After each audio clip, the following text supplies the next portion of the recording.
Hey guys, tonight we are going to do something a little different. We are traveling back to the 14th century, to the Mali Empire in West Africa. This is not your typical story of European castles and knights.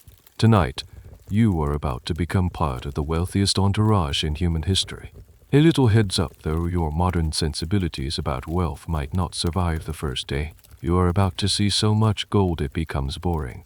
So before you get comfortable, take a moment to like the video and subscribe, but only if you genuinely enjoy what I do here. And while you are at it, let me know in the comments where you are listening from and what time it is for you. I love seeing how far these stories travel. Now, dim the lights, maybe turn on a fan for that soft background hum, and let's ease into 2 nights' journey together. The first thing you notice when you wake up is the warmth. It is not an aggressive, midday heat, but a soft, persistent warmth that seems to radiate from the very earth itself. You are lying on a woven mat, inside a building made of packed earth, and the air smells of dust, distant wood smoke, and something savory being cooked nearby. The sounds filtering in from outside are a gentle hum of activity, the murmur of voices in a language you do not know, the bleating of a goat, the rhythmic thump of grain being pounded. You stretch and make your way outside, blinking in the bright but hazy morning light. You are in Niamey, the capital of the Mali Empire, and it is immediately clear that your ideas about wealth and value are completely useless here. You see a woman haggling at a market stall, her arms laden with heavy, intricate gold bracelets. This is not for a special occasion, it is just her Tuesday morning attire. A little further on, a merchant weighs out a payment for a basket of millet. He does not use coins. He uses a small set of scales to measure out a little pile of shimmering gold dust, pouring it from a leather pouch with the same casual air you might use to pour sugar into your coffee. This is the first major lesson of your new reality. Gold is everywhere. The Mali Empire sits on top of some of the richest gold deposits the world has ever known. The mines of Bambuke, BRE, and Galan churn out a seemingly endless supply. Gold is not a symbol of ultimate luxury here. It is just currency. It is the stuff you use to buy bread. This is the economic bedrock of the empire, a mainstream fact known far and wide. But then you see it. A caravan has just arrived, and people are gathering with a palpable sense of excitement that you did not see for the woman with the gold bracelets. The camels are being unloaded, and their cargo is not shimmering or sparkling. It is large, rough-hewn slabs of a dirty white crystal. It is salt. Here, in the heart of West Africa, salt is the real treasure. It is a vital preservative for food and essential for human and animal health in this sweltering climate. And it comes from a place that sounds like a myth, Tag Haza, a city in the middle of the Sahara Desert, hundreds of miles to the north. You overhear a trader telling a wide-eyed child a story, and it is a truly bizarre little piece of information. He says that in Tag Haza, the mines are so vast and the salt so abundant that the workers live in houses built from blocks of salt, with roofs made of camel hides. Imagine living in a city where the walls themselves are the treasure you are mining. It is a strange, almost unbelievable image. A slab of that precious salt, carried on a camel's back across the deadliest desert on earth, can be traded for an equal weight of the gold that people here practically sweep off their doorsteps. As you stand there, trying to process a world where basic seasoning is more exciting than a mountain of gold, you realize how fluid the concept of wealth truly is. You try to get your bearings to place yourself on a map in your mind. You know you are in Niamey, the heart of the empire, but if you were to try and find this exact spot centuries from now, you would be out of luck. Historians and archaeologists will argue for ages about the true location of the capital. Some will point to one village on the Sankaranai River, others will present evidence for a different site entirely. The exact center of this golden world remains, rather fittingly, a subject of academic debate. For now, though, you are here, in a place that is solid and real. But as the day wears on, you notice the background hum of the city changing. The chatter is different. There are whispers, a growing buzz of anticipation that has nothing to do with salt or gold. It is about the king, the Mansa. Something is about to happen, something big. The whispers you heard yesterday have grown into a wave of excited chatter that sweeps through the packed earth streets of Neon Eye. It is a tangible energy, a city holding its breath. You see people gathering in small groups, talking animatedly, their chores forgotten. The rhythm of the day is broken. Something has shifted. You drift closer to a stall where a storyteller, a griot, is holding court. He is not telling ancient tales of heroes and spirits. He is talking about the here and now. And as you listen, the pieces click into place. The Mansa, your king, Mansa Musa, is going on a journey. But this is not a simple tour of his kingdom or a military campaign. He is undertaking the Hajj, the sacred pilgrimage to the holy city of Mecca, thousands of miles away across the vast and unforgiving Sahara Desert. This, you quickly learn, is a monumental undertaking. For a devout Muslim like Mansa Musa, the Hajj is one of the 5 essential pillars of his faith, a spiritual duty of the highest order. This is the mainstream, official reason, the one that resonates deeply with the people around you. It is an act of piety that connects their ruler, and by extension their entire empire, to the wider Islamic world. But as you listen to the details, you start to realize there is more to it than just faith. This is not just a pilgrimage, it is a proclamation. The Mali Empire has wealth that the rest of the world can barely comprehend. It has power, culture, and stability. But to the great powers of the Middle East and Europe, it is a hazy, half-mythical place somewhere south of the Great Desert. Mansa Musa is not just going to pray. He is going to introduce his empire to the world, and he has decided to do it with a level of style and spectacle that will be impossible to ignore. It is a state visit, a trade mission, and a massive public relations campaign all rolled into one epic road trip. And what about the man at the center of it all? You catch a glimpse of him as his procession moves through the city.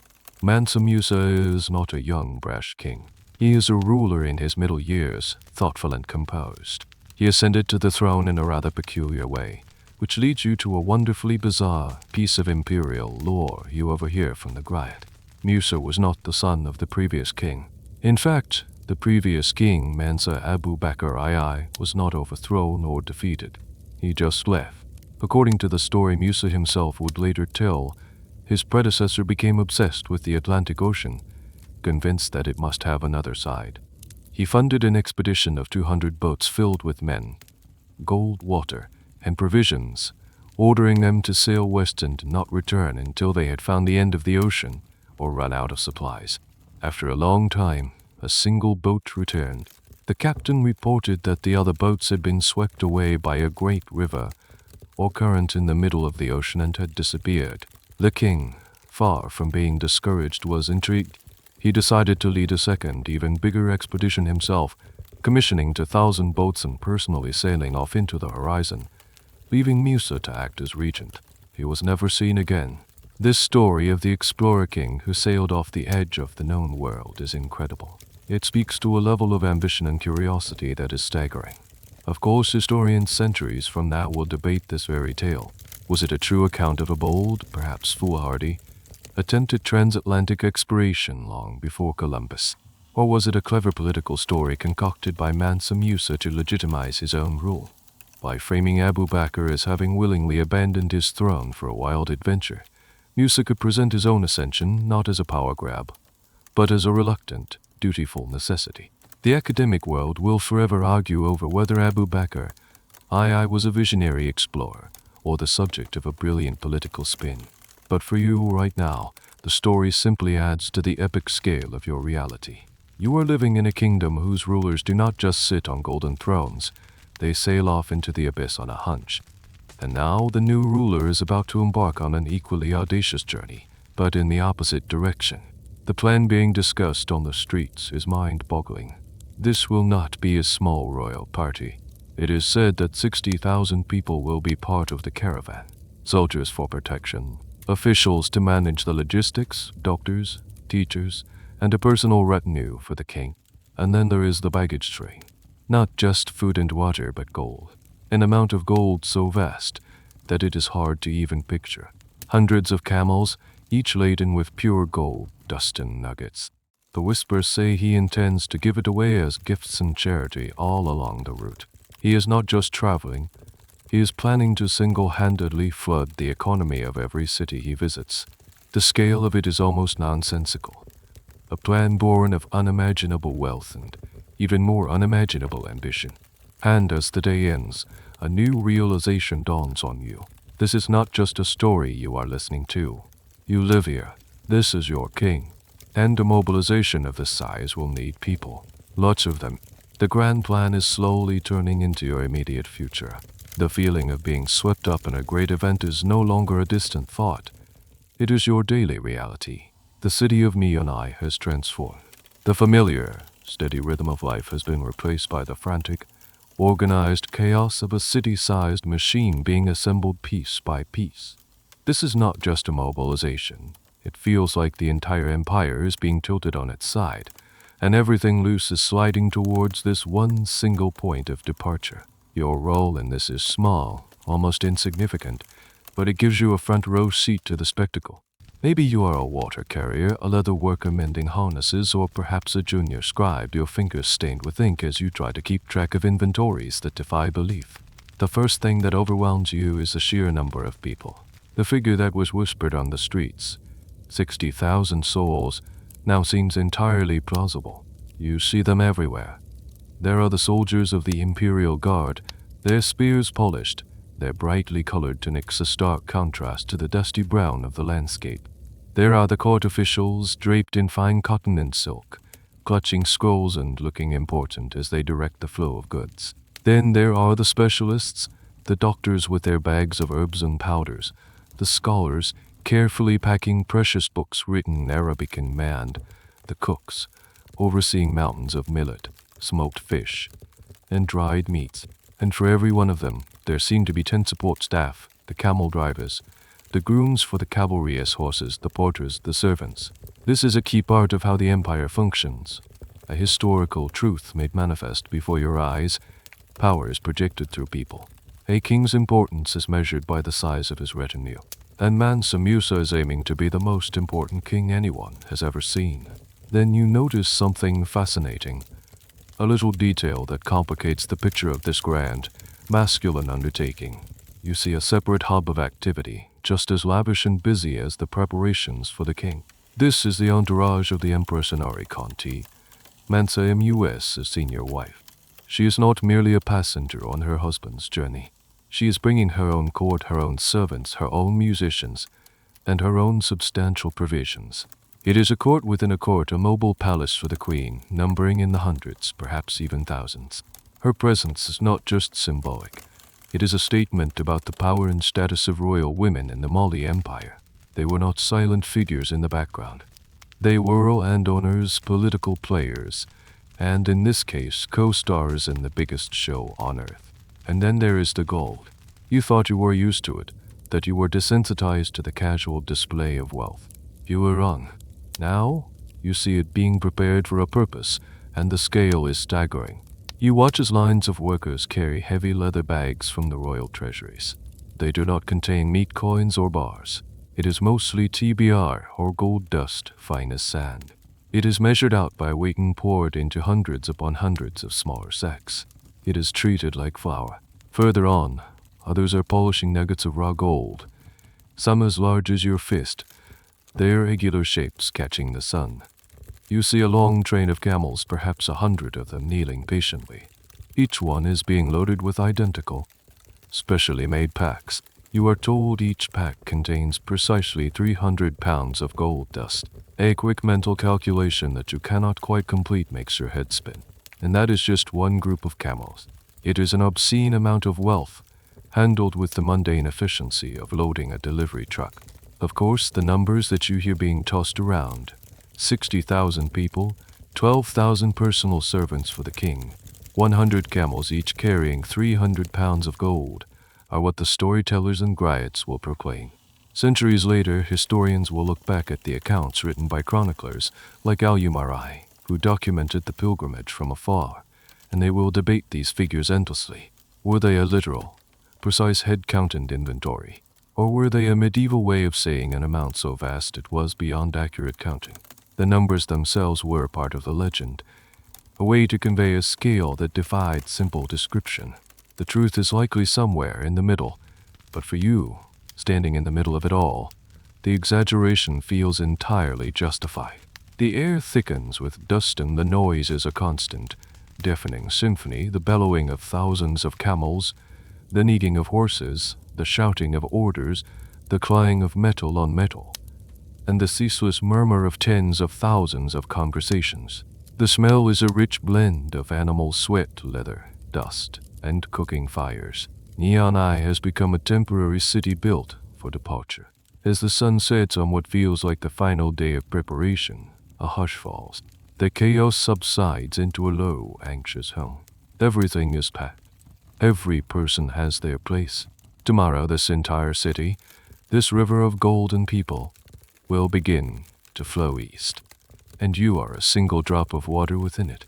The signal to begin is not a shout, but a deep, resonant blast from a horn that seems to shake the very air. It is a sound that cuts through the morning chatter and the nervous energy. A single, clear command. For a moment, nothing happens. The sheer inertia of this human mountain is immense.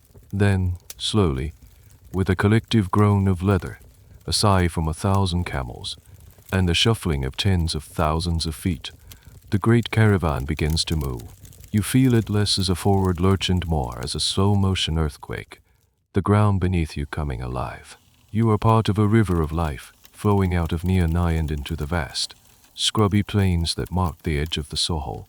Looking ahead, you cannot see the front of the procession. The horizon is a haze of dust kicked up by the vanguard of soldiers and the leading camels. Looking behind you, the city gates are already obscured by the sheer mass of people and animals still waiting to join the flow. The line of march is so long that it will take hours for the last person to leave the spot where the first person started. This is not a caravan. It is a mobile nation-state, and its capital is wherever Mansa Musa happens to be at that moment. The true heroes of this first leg of the journey are the camels. This is the mainstream historical reality of your world. Without them, the Sahara is not a highway. It is an impassable wall. The Mali Empire's connection to the wider world is built on the backs of these creatures. You watch them now with a new appreciation. They are dromedaries with a single hump, their long, spindly legs moving with a deceptively clumsy-looking gait that eats up the miles with relentless efficiency. They sway from side to side, their expressions a look of perpetual weary disdain. They complain constantly with loud, guttural bellows and groans, yet they carry on, loaded with everything from colossal sacks of gold dust to bundles of firewood, tents, and giant water skins that slush with every step. As the days turn into a week, you fall into the rhythm of the march, but you occasionally get glimpses of the very head of this magnificent beast. Mansa Musa does not travel buried in the middle of his people. He rides near the front, mounted on a magnificent stallion, surrounded by his elite cavalry. But it is the figure just in front of him that is one of the strangest and most wonderful sights. It is his personal herald or griot. This man walks.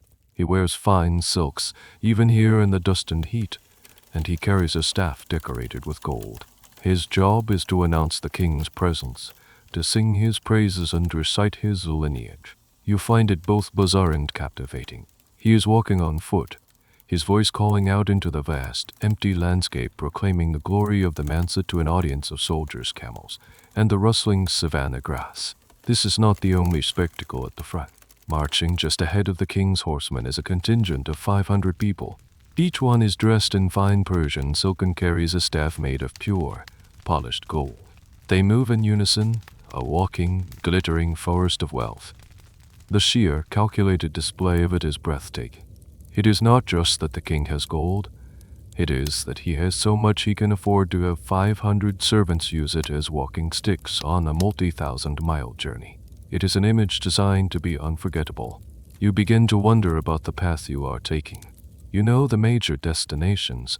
You are heading northwest towards the city of Wall a day before making the great turn east into the heart of the desert. But is this path you are walking the path? The only path? Centuries from now, historians will pore over maps trying to trace the exact route of Mansa Musa's Hajj. They will debate the locations of specific oases he might have used, arguing whether he took a more southerly route to avoid a certain tribal territory, or more northerly one to find better grazing for the animals. They will try to draw a single neat line on a map, but the reality you are living is far messier. The caravan is so wide it is more like a sprawling floodplain than a single line. Scouts range far ahead, and the route can shift daily based on their reports of water sources or patches of vegetation. The academic quest for a single, definitive route is a search for a certainty that never truly existed. For now, all you know is that you follow the person in front of you. The sun dictates your schedule. You walk from the cool of the morning until the heat becomes unbearable, rest through the worst of the afternoon, and then walk again until dusk. At night, the caravan transforms into a sprawling, temporary city of thousands of campfires, twinkling under a canopy of brilliant, unobscured stars. The scale of it all has not shrunk. You have just become used to it. This is your world now, a rolling city of dust and humanity, inching its way toward the endless sand. As the caravan settles into a routine, the initial overwhelming chaos begins to resolve itself into a complex, moving social structure. You realize you are not just in a crowd, you are in a society. Every person, from the highest official to the lowest porter, has a place, a function, and a rank. It is a microcosm of the empire itself, stripped down to its essentials and set in motion, and your place in it determines your entire experience of the journey. At the very top, of course, is Mansa Musa and his inner circle. You only see them as a distant, glittering procession. They are insulated from the daily hardships. They sleep in vast, luxurious tents furnished with silk carpets and cushions. They eat specially prepared meals, and their water is carried in separate, guarded skins to ensure its purity. This is the expected order of things, the visible manifestation of the power hierarchy that underpins the empire. Just below them are the senior officials, the military commanders, the scholars, and the wealthy merchants who have attached themselves to the pilgrimage for prestige and protection. They form a secondary layer of comfort and authority. Their tents are smaller but still comfortable, and they have their own servants. They are the managers of this vast enterprise, the ones who ensure the supplies are distributed, disputes are settled, and the marching orders are followed. You see them conferring with the king's advisors, their faces serious as they discuss the next leg of the journey. Then there's the military. The soldiers are the skeleton of this massive body, providing its structure and security. They are not just one homogeneous group. There are the elite cavalry, the royal guard who ride close to the Mansa, their horses the best fed and cared for animals in the caravan.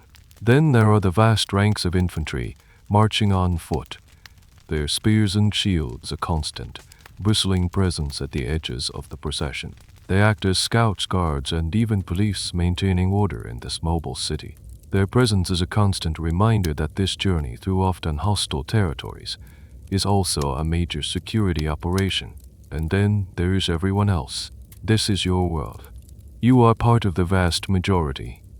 The servants, the artisans, the laborers, the families of the soldiers. Your comfort is not a priority. You sleep on a simple mat under the stars or huddled under a makeshift shelter if you are lucky. Your food is a monotonous but life-sustaining ration of grain and dried meat. You walk and walk and walk.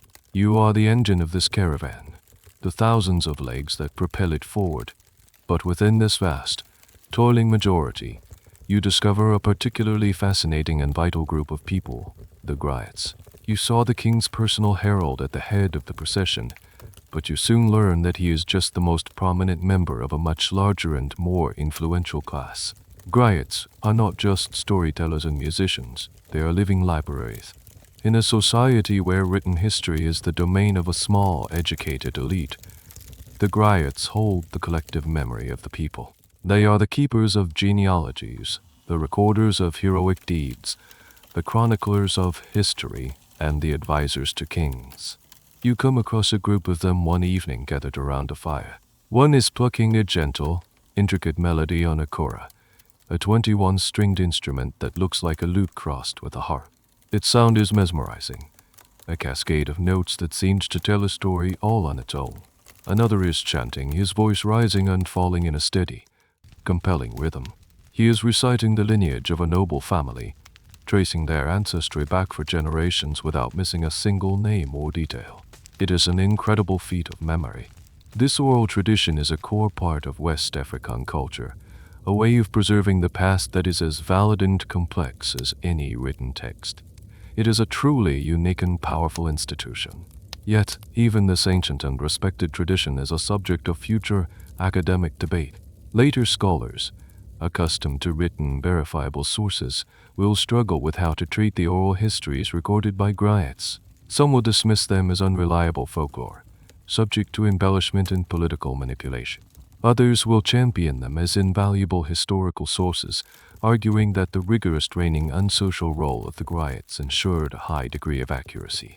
The debate over how to interpret and weigh oral tradition against written accounts from outsiders will become a central challenge in the study of African history. For you, however, there is no debate. The griot's voice is as real and authoritative as the weight of the gold in the king's coffers. As you lie on your mat, the kora music drifting through the cool night air, you understand that this caravan is held together by more than just military power and logistical planning. It is held together by a shared culture, by a sense of order, and by the stories that tell everyone who they are and where they come from. You may be just one small part of it all, but you are part of a system, a moving tapestry of gold, faith, and memory. Weeks have passed. The familiar green-brown scrubland of the Sahel has slowly given way to a starker, sandier landscape. The sun feels hotter, the shade scarcer.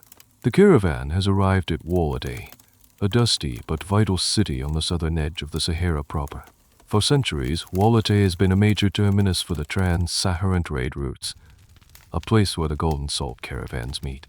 It is the last major outpost of the Mali Empire before the true desert crossing begins. The arrival of the royal Hajj procession is an event unlike anything Wolade has ever witnessed. The city, which normally bustles with the comings and goings of a few hundred merchants at a time, is now faced with a temporary population increase of 60,000 people. The caravan does not enter the city it angles it. A sprawling tent city blossoms around a lot of smud brick walls, and the local economy, used to a certain rhythm of trade, is thrown into a state of shock and awe. You watch as the first interactions unfold, and it is a study in contrasts. The local merchants of Wolade are no strangers to wealth. They trade in gold dust every day, but they have never seen anything like this. They watch their jaws slack as members of the king's retinue pay for supplies not with a carefully weighed pinch of gold dust, but by casually handing over solid gold nuggets for simple goods like dates and fresh water. There is no haggling. The price is irrelevant. This is the first time the king's policy of extravagant generosity is put on full display, and the effect is immediate. The mainstream lesson here is about the projection of power. By treating gold, the most sought-after commodity in the world, as if it were pocket change, Mansa Musa is making an unambiguous statement. My wealth is so immense that your entire town's treasury is my small personal expense account. It is a power move delivered with a smile and a shower of gold. The people of Wolade are stunned, overjoyed, and utterly intimidated all at once. One evening, you wander into the city proper, curious to see it up close. The architecture is distinctive, a style that will later be called Pseudo-Sahelian. The buildings are made of mud brick, with thick, sloping walls and wooden beams, known as Tehran, sticking out from the facades. They serve both as decoration and as scaffolding for replastering the walls after the rainy season. But it is inside one of the finer houses that you stumble upon a truly peculiar local custom. The host of the house, a wealthy trader, is showing off his status, but he is not pointing to piles of gold. He is pointing to his library. A collection of books, painstakingly copied by hand and bound in leather, is a major status symbol. But it is the women of the house that draw your attention. The women of Wolade, belonging to the Mandan Berber cultures that mix here, are known for their beauty and, to an outsider, their surprising level of freedom and influence. What is truly odd, and a tidbit of information that the famous traveler Ibn Battuta will later comment on with some disapproval, is the local approach to lineage. In this very Islamic city, many families trace their heritage not through the father's line, as is common in most of the Muslim world, but through the mother's brother. A man's heir is not his own son, but his sister's son. It is a remnant of a pre-Islamic, matrilineal system that has survived and integrated itself into the local culture. It is a fascinating wrinkle in the social fabric, a quiet subversion of the patriarchal norms you have seen elsewhere. The arrival of Mansa Musa's caravan, however, brings more than just economic shock. It brings a new level of Islamic orthodoxy. The king and his scholars are devout followers of the Maliki school of Sunni Islam. They see the casual mixing of sexism, the strange inheritance customs, and wal-a-day with a critical eye, while the immense cultural gravity of the king's pilgrimage begin to smooth out these local peculiarities. Historians will later debate the extent to which Mansa Musa's journey acted as a standardizing force, spreading a more uniform brand of Islam throughout the Sahel. Was he a pious reformer, or did his passage unintentionally begin to erase unique local traditions? The question of cultural impact versus cultural imperialism will be a recurring theme. For now, the caravan is resting under a supply. The water skins are being filled, the camels are being fed dates to build up their strength, and the last fresh food is being consumed. The mood is a mixture of relief at having reached this milestone and a deep, simmering anxiety for what comes next. From here, the real journey begins. Ahead lies the empty quarter, the heart of the Sahara. The stories told around the campfires are no longer about the glories of the empire, but about the dangers of the sand sea, of sandstorms that can bury a caravan whole, of wells that run dry, and of the crushing, absolute silence of the void. Wal-a-day is the final breath before the plunge. Leaving Wal-a-day feels like stepping off a cliff. The last vestiges of scrubland disappear behind you with an unnerving finality. One day there are a few stubborn acacia trees, the next there is nothing. Nothing but sand. The Sahara Desert unfolds before you not as a uniform, golden carpet, but as a diverse and menacing landscape. You cross vast plains of hard-packed gravel that vibrate under the camel's feet, then navigate fields of towering, knife-edged dunes that shift and whisper in the wind. The scale of it is inhuman. You feel like a tiny insect crawling across an endless floor. The sun is no longer just a source of warmth and light. It is a physical enemy. From mid-morning to late afternoon, it beats down with a relentless, punishing force. The heat radiates up from the ground, creating shimmering mirages on the horizon that look like lakes of cool, clear water. The veterans of the desert trade ignore them, but you see some of the newcomers stare, their eyes wide with a desperate hope that is quickly dashed. Survival here is a science, a body of knowledge passed down through generations of traders and nomads. This is the core knowledge of the desert. Water is life, and every drop is more precious than the gold piled on the backs of your camels. Your daily water ration is meager, just enough to wet your throat and keep the worst of the dehydration at bay. It is warm and tastes of the goatskin bag it is carried in. Food is equally Spartan. A handful of dates for quick energy and a hard, dry biscuit made of pounded millet that you have to soften in your mouth for a long time before you can chew it. Every action is calculated to conserve energy and moisture. You learn to walk at a steady, shuffling pace, breathing through a cloth to keep the dust out of your lungs and the moisture in your breath. You huddle in the shade of the camels during the brutal midday halt, the air thick with the smell of hot animal hide and dust. This is where you see the true genius of the caravan's planners. Specialized scouts, often local tour nomads hired for their unparalleled knowledge of the desert, range far ahead of the main body. Their job is to find the wells. These are not idyllic oases with swaying palm trees. More often, they are just damp patches in the sand or a stone-lined hole in the ground where brackish, life-sustaining water can be found. The entire caravan's route is a life-or-death game of connect the dots between these vital, often hidden water sources. One night, sitting by a small, flickering fire made from the precious firewood you have been carrying, you hear one of the tour guides tell a strange story. It is a piece of desert folklore that sounds utterly bizarre. He talks about a specific, remote part of the desert where, it is said, you can find singing sand. He claims that under the right wind conditions, the friction of the sand grains sliding down the face of a large dune can create a deep, resonant humming or booming sound. He describes it as a low-pitched, unearthly music that can last for several minutes. It is a phenomenon so strange that most of the listeners dismiss it as a ghost story. Yet, centuries later, scientists will confirm that singing sand is a real, albeit rare, acoustic phenomenon caused by specific grain sizes and atmospheric conditions. You are hearing about a genuine geological wonder, dismissed as a tall tale around a 14th century campfire. The desert is not just empty, it is treacherous. One afternoon, the sky on the horizon turns a sickly yellow-brown. The experienced guides start shouting orders, their voices sharp with urgency. A sandstorm is coming. The camels are forced to their knees, their heads turned away from the wind. You and the other people huddle on the leeward side of the animals, pulling every available cloth over your head. The wind arrives not as a gust, but as a solid wall of sand and air. The world disappears. The noise is a deafening roar, and the air is so thick with sand you can barely breathe. It is a terrifying, disorienting experience. When it finally passes hours later, you emerge into a world that has been reshaped. The dunes have moved. The landscape is different. You hear worried talk among the caravan leaders.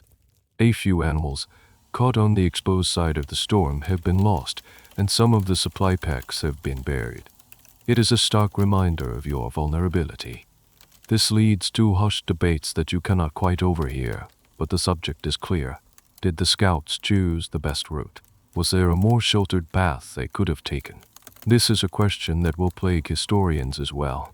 They will try to reconstruct desert travel in the 14th century, debating the merits of different routes based on climate data and archaeological finds. Was a northerly route safer from sandstorms but riskier in terms of water? Did a southerly route offer more grazing but pass through the territory of hostile tribes? The correct answer is a matter of constant, unresolved discussion because the desert itself is a constantly changing variable. Right now, all you know is that you survived. You dig out the packs, account for the lost, and prepare to walk again tomorrow. The desert has taken its toll, but it has not beaten you. Not yet. You are now deep in the heart of the Sahara, a place that feels like a different planet. The world has been reduced to a palette of two colors, the endless, shifting ochre of the sand and the piercing, relentless blue of the sky. Days blur into a monotonous cycle of walking, resting, and walking again. The sheer size of your caravan, once a source of awe, is now your only comfort. To be alone out here would be a death sentence. The group is your shield against the void, but you are not alone in another sense either. News in the desert travels in strange and subtle ways. You do not have messengers on swift horses or carrier pigeons. News travels with the wind, carried by the few, scattered groups of nomads and traders you encounter. These encounters are tense, carefully managed affairs. Your soldiers form a protective screen as the Twa nomads, their faces veiled in indigo cloth, approach on their camels. They bring news from the north, from the cities you are heading towards, and they, in turn, leave with stories of what they have seen. They have seen a king who leads a city of people through the sand. They have seen men carrying staffs of solid gold. They have seen camels laden with so much wealth it seems impossible. And as these stories are told and retold at every campfire and oasis from here to the Mediterranean, they begin to change. The truth was already spectacular, but human nature and the magic of storytelling begin to embellish it. The 60,000 people become 100. Ding, ding, ding. The 100 camels of gold become 1,000. The gold staffs of the servants become magic wands that can find water. Mansa Musa is no longer just a rich king, he is becoming a figure of myth, a sorcerer king from a land where the rivers flow with gold. The story of the caravan is arriving in Egypt and the Maghreb long before you do, and it is a version that is larger than life. This process of myth-making is a fundamental aspect of how information moved in the pre-modern world. Without newspapers or instant communication, fame was built on rumor and legend. Mansa Musa's public relations campaign is working better than he could have ever imagined, powered by the natural human love for a good story. One evening you learn a fascinating, odd little detail about how these Twa nomads, the undisputed masters of this domain, navigate this featureless landscape. You watch one of the guides. He is not just looking at the sun or the stars. He crouches down and picks up a handful of sand, letting it run through his fingers, smelling it, even tasting it. He is reading the sand itself. Different regions of the desert have sand with subtly different colors, textures, and mineral compositions. To a man who has spent his life crossing it, these subtle shifts are as readable as a map. He can tell if he is drifting too far east or west by the feel of the ground beneath his feet. It is a jaw-dropping display of sensory knowledge, a skill that is both deeply scientific and profoundly intuitive. This reliance on first-hand sensory information is a world away from the cartography that is developing in Europe and the Middle East. At this very moment, scholars in places like Majorca and Genoa are creating detailed Portolean charts for sailing the Mediterranean. These maps are based on compass bearings and estimated distances. They are a different way of knowing the world, one based on abstract measurement rather than intimate experience. Which method is better? Academics will argue this for centuries. Is the Tuareg sensory map, which exists only in his mind, a less advanced form of knowledge than a beautifully illustrated chart on vellum? Or is it a more sophisticated and reliable system for its specific life or death purpose? It is a classic debate between practical, embodied knowledge and abstract, systemated information. As you get closer to the northern edge of the desert, the nature of the news changes. The rumors are no longer just about you. Now, you begin to hear whispers traveling back towards you from the north. The stories of yore coming have reached the great cities, and the reaction is not just curiosity, it is a feverish anticipation. Merchants in Cairo are already talking about the potential for trade. The Sultan's court is abuzz with preparations for the arrival of this mysterious southern king. Your reputation has preceded you, and it has set the stage. You are no longer just a group of travelers. You are the main characters in a story that everyone is waiting to see the next chapter of. The weight of expectation settles over the caravan. The myth has traveled ahead, and now the reality has to live up to it. The final stretch of the desert feels different. You are no longer just walking towards an oasis. You are walking towards your own legend. The transition is gradual, then sudden. For weeks, the horizon has been an empty line. Then, one day, you see a smudge of green, a dark patch that seems to promise life. As you draw closer over the next few days, the smudge resolves into the unmistakable silhouette of palm trees, the sprawling, life-giving oasis of the Nile Valley. After the sterile emptiness of the desert, the sudden explosion of green is a shock to the system. The air grows heavier, humid, and thick with the smell of damp earth, vegetation, and river water. You have made it. You have crossed the Sahara. The caravan does not march straight into Cairo. The city is the largest, wealthiest, and most powerful metropolis you have ever seen. A sprawling giant compared to the familiar towns of the Mali Empire. Its skyline is a dense forest of minarets, domes, and the imposing citadel fortress high on a hill. Under the rule of the Mamluk Sultanate, Cairo is a global hub of trade, scholarship, and power. To simply barge in would be a grave diplomatic error. Instead, the entire caravan comes to a halt a few miles outside the city, near the Great Pyramids of Giza. Here on the plains ruled by the silent, ancient gaze of the Sphinx, your mobile city sets up camp one last time. It is a statement in itself. You have not come as humble pilgrims begging for entry. You have arrived as a neighboring power, camping on the doorstep of the Mamluks with an army of followers and a treasury that defies imagination. The presence of 60,000 people, their thousands of tents and animals, appearing as if from nowhere on the outskirts of Cairo, creates an immediate and sensational stir. Word spreads through the city's labyrinthine streets like wildfire.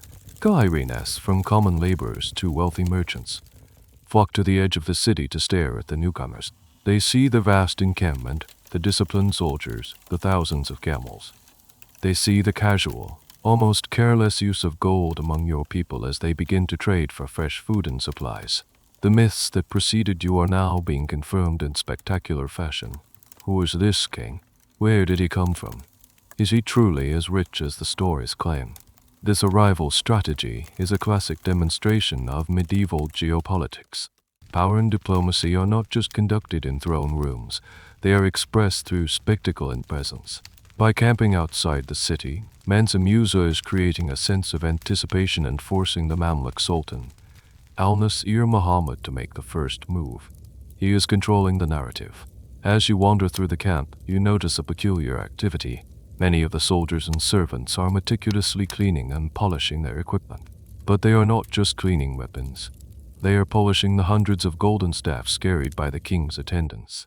You also see servants carefully grooming the horses and camels, decorating them with colorful tassels. This is not just about hygiene, it is about presentation. They are preparing for a parade, ensuring that when they do finally enter Cairo, the impression will be one of overwhelming, glittering perfection. You overhear a bizarre little story from a merchant who has just come from the city. He says that the price of canaries has suddenly gone up in the Cairo markets. It makes no sense. Why would anyone care about songbirds at a time like this? An older man explains that in the high society of Cairo, it is considered a mark of a refined and peaceful household to have the sound of birdsong. With the whole city on edge and abuzz with the news of the Malian arrival, nervous nobles are apparently buying up canaries to project an aura of calm and unshakable sophistication. It is a wonderfully human and slightly absurd detail, using tiny birds to feign nonchalance in the face of a geopolitical earthquake. The waiting game continues for several days. Emissaries travel back and forth between your camp and the Sultan's citadel. Messages are exchanged, protocols are negotiated. This is a delicate dance. The Mamluk Sultanate is a proud and ancient power, and Al-Nasir Muhammad is a formidable ruler. He cannot be seen as being intimidated. Mansa Musa, in turn, cannot be seen as a supplicant. The exact nature of these negotiations, who should visit whom first, what gifts are appropriate, the precise phrasing of official greetings, will be a subject of intense academic interest for centuries. Historians will analyze the accounts of chroniclers like Ibn Fadl al-Yamari, who documented these events based on interviews with people who were there. They will debate the subtle power dynamics at play, arguing over whether Mus's initial deference was a sign of respect or a clever tactic to disarm his host. For you, these high-level machinations are just rumors. What you feel is the tension in the air. You are camped in the shadow of wonders of the ancient world, looking out at the greatest city of your time. The journey through the desert is over, but a new, more complex challenge is just beginning. You are about to enter the lion's den, and you are bringing a mountain of gold with you. The waiting is over. A decision has been reached, a protocol agreed upon. Mansa Musa and his retinue have been formally invited to meet the Mamluk Sultan, Al-Nasir Muhammad, in his formidable citadel overlooking Cairo. The day is one of high ceremony. The 500 attendants with their polished gold staffs led the procession, their silks and gold glittering under the Egyptian sun. The king is on his finest horse, his robes a masterpiece of woven color. The procession moves from the camp at Giza into the city of Cairo, and the reaction is everything the king could have hoped for. The streets are lined with thousands of Cairenes, their faces a mixture of wonder, disbelief, and avarice. This is the grand entrance, the moment the myth becomes flesh. The procession wins its way through the bustling, narrow streets, finally arriving at the steps of the citadel. This fortress palace is the heart of Mamluk power, and as you enter its gates, you feel the atmosphere change. This is a world of rigid tradition and jealously guarded etiquette. Inside the audience hall, the Sultan sits on his throne, surrounded by his emirs and Mamluks, the elite slave soldiers who form the backbone of his regime. The air is thick with incense and unspoken rules. And then comes the moment of diplomatic friction. According to Mamluk court protocol, any visitor, regardless of rank, is expected to kiss the ground before the Sultan. It is a sign of submission, an acknowledgement of Al-Nasir, Muhammad's supreme authority in his own domain. But Mansa Musa does not move. His advisors had surely informed him of this custom, and he has made a decision. He is a king in his own right, ruler of a vast and powerful empire. He will not prostrate himself before another monarch. An awkward silence descends upon the hall. The Mamluk officials stiffen. This is a breach of etiquette, a potential insult. This moment is the core of the story that will be told and retold for centuries. It is the central point of a key historical account of the visit. Mansa Musa's quiet refusal is a powerful political statement. He is asserting that he is the Sultan's peer, not his vassal. Finally, after a tense standoff, a compromise is reached. According to one popular version of the story, told by the chronicler Al-Umarai. Mansa Musa, a devout Muslim, declared that he would only prostrate himself before God, and with that, he turned and knelt in prayer, gracefully sidestepping the requirement to bow to the Sultan while still making a gesture of humility that no one in the Muslim court could fault. He found a loophole in piety. After this initial hiccup, the meeting proceeds. Gifts are exchanged, pleasantries are spoken, but the underlying tension of two great powers sizing each other up remains. But there is a smaller, stranger detail to the encounter that often gets lost in the main drama. It is a bit of palace trivia that reveals the peculiar world of the Mamluk court. As Mansa Musa and his entourage are being hosted, they are served a magnificent feast. But they notice that many of the high-ranking Mamluk emirs barely touch their food. They eat very little, picking at the lavish dishes with an air of disinterest. This is not a sign of rudeness. It is a bizarre form of courtly status signaling. In the hyper-competitive world of the Mamluks, where emirs were constantly vying for favor and power, it was considered unrefined and grasping to show too much enthusiasm for food.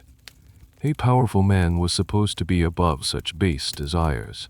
They were engaged in a form of competitive fasting, a coolness contest where the person who seemed most indifferent to the feast was seen as the most powerful. For the Malians, who came from a culture where generosity with food was a sign of wealth and community, this must have seemed like a very ardent stand of his custom. The debate over what really happened in that audience hall will, of course, continue forever among historians. The primary source for the story, Al-Umarai, wrote his account years later, based on interviews with people who were there. How much was lost in translation or embellished for dramatic effect? Did Musa really refuse to bow? Or was the story exaggerated to make him seem more powerful? Some historians argue that Musa, as a newcomer to this world of high diplomacy, would have been more likely to follow the established protocol to avoid giving offense. Others maintain that the story perfectly reflects his mission to establish the Mali Empire as a major world power. The bowing incident becomes a sort of historical Rorschach test, where the interpretation says as much about the historian as it does about the event itself. For now, the first meeting is over. A potential diplomatic crisis has been averted, and a message has been sent. Mansa Musa has successfully introduced himself to the most powerful ruler in the region, not as a subordinate, but as an equal. He has passed the first test. He has refused to bow. Now he will begin the part of his visit that will truly make him a legend. He is about to open his treasury. With the diplomatic pleasantries out of the way, Mansa Musa and his vast entourage settle into Cairo for what will become a 3-month stay. They are given palaces and quarters, and the king begins to do what he came here to do, demonstrate his piety and his wealth. And he decides to do them in the exact same way. He begins to give away his gold. It starts with the official gifts. He presents the Sultan al-Nasir Muhammad and his high-ranking emirs with breathtaking quantities of raw, unworked gold. These are not finely crafted objects. They are massive nuggets and heavy sacks of gold dust. The message is clear. This is just the raw material. We have so much of it, we do not even need to bother turning it into jewelry. But this is just the beginning. Mansa Musa then turns his attention to the city itself. He embarks on a campaign of charity and spending that is unprecedented. Every day, members of his retinue venture into the markets and mosques of Cairo. They give gold to the poor. They donate huge sums to the upkeep of religious sites. They bestow lavish tips on minor officials, scholars, and anyone who assists them. When they go to the famous Khan el-Khalili market to buy goods, silks, spices, books, finely crafted metalwork, they do not haggle.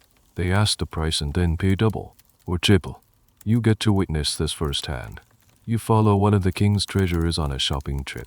He enters a shop selling illuminated manuscripts. The merchant, accustomed to shrewd bargaining, names a high price for a particularly beautiful Quran. The Malian official does not even blink. He simply instructs a servant to pour out a pile of gold dust on the scale that far exceeds the asking price. The merchant's eyes go wide. He tries to protest, to say it is too much, but the official waves him off with a smile. It is a gift. News of this spreads through the market in minutes. Soon, every time a member of the Malian delegation appears, merchants flock to them, showering them with their finest wares, knowing they will be rewarded with a payment that feels more like winning a lottery than making a sale. This is the mainstream historical narrative, the core of the Mansa Musa legend, his almost pathological generosity. He is performing his Islamic duty of zakat, or charitable giving, on a scale that only he could. He is building a reputation as the most pious, generous king in the world. He is also, consciously or not, flexing his economic power in a way that is far more effective than any military parade. In the midst of this city-wide gold rush, you notice a strange and specific pattern in the king's spending. He seems to have a particular fascination with a very niche category of items books. He seeks out the city's most learned scholars in the best-stocked bookshops. He does not just buy a few volumes, he buys entire libraries. He is particularly interested in works of Islamic jurisprudence, astronomy, mathematics, and architecture. You see his scribes carefully packing hundreds of precious texts for the long journey home. This is not just a shopping spree.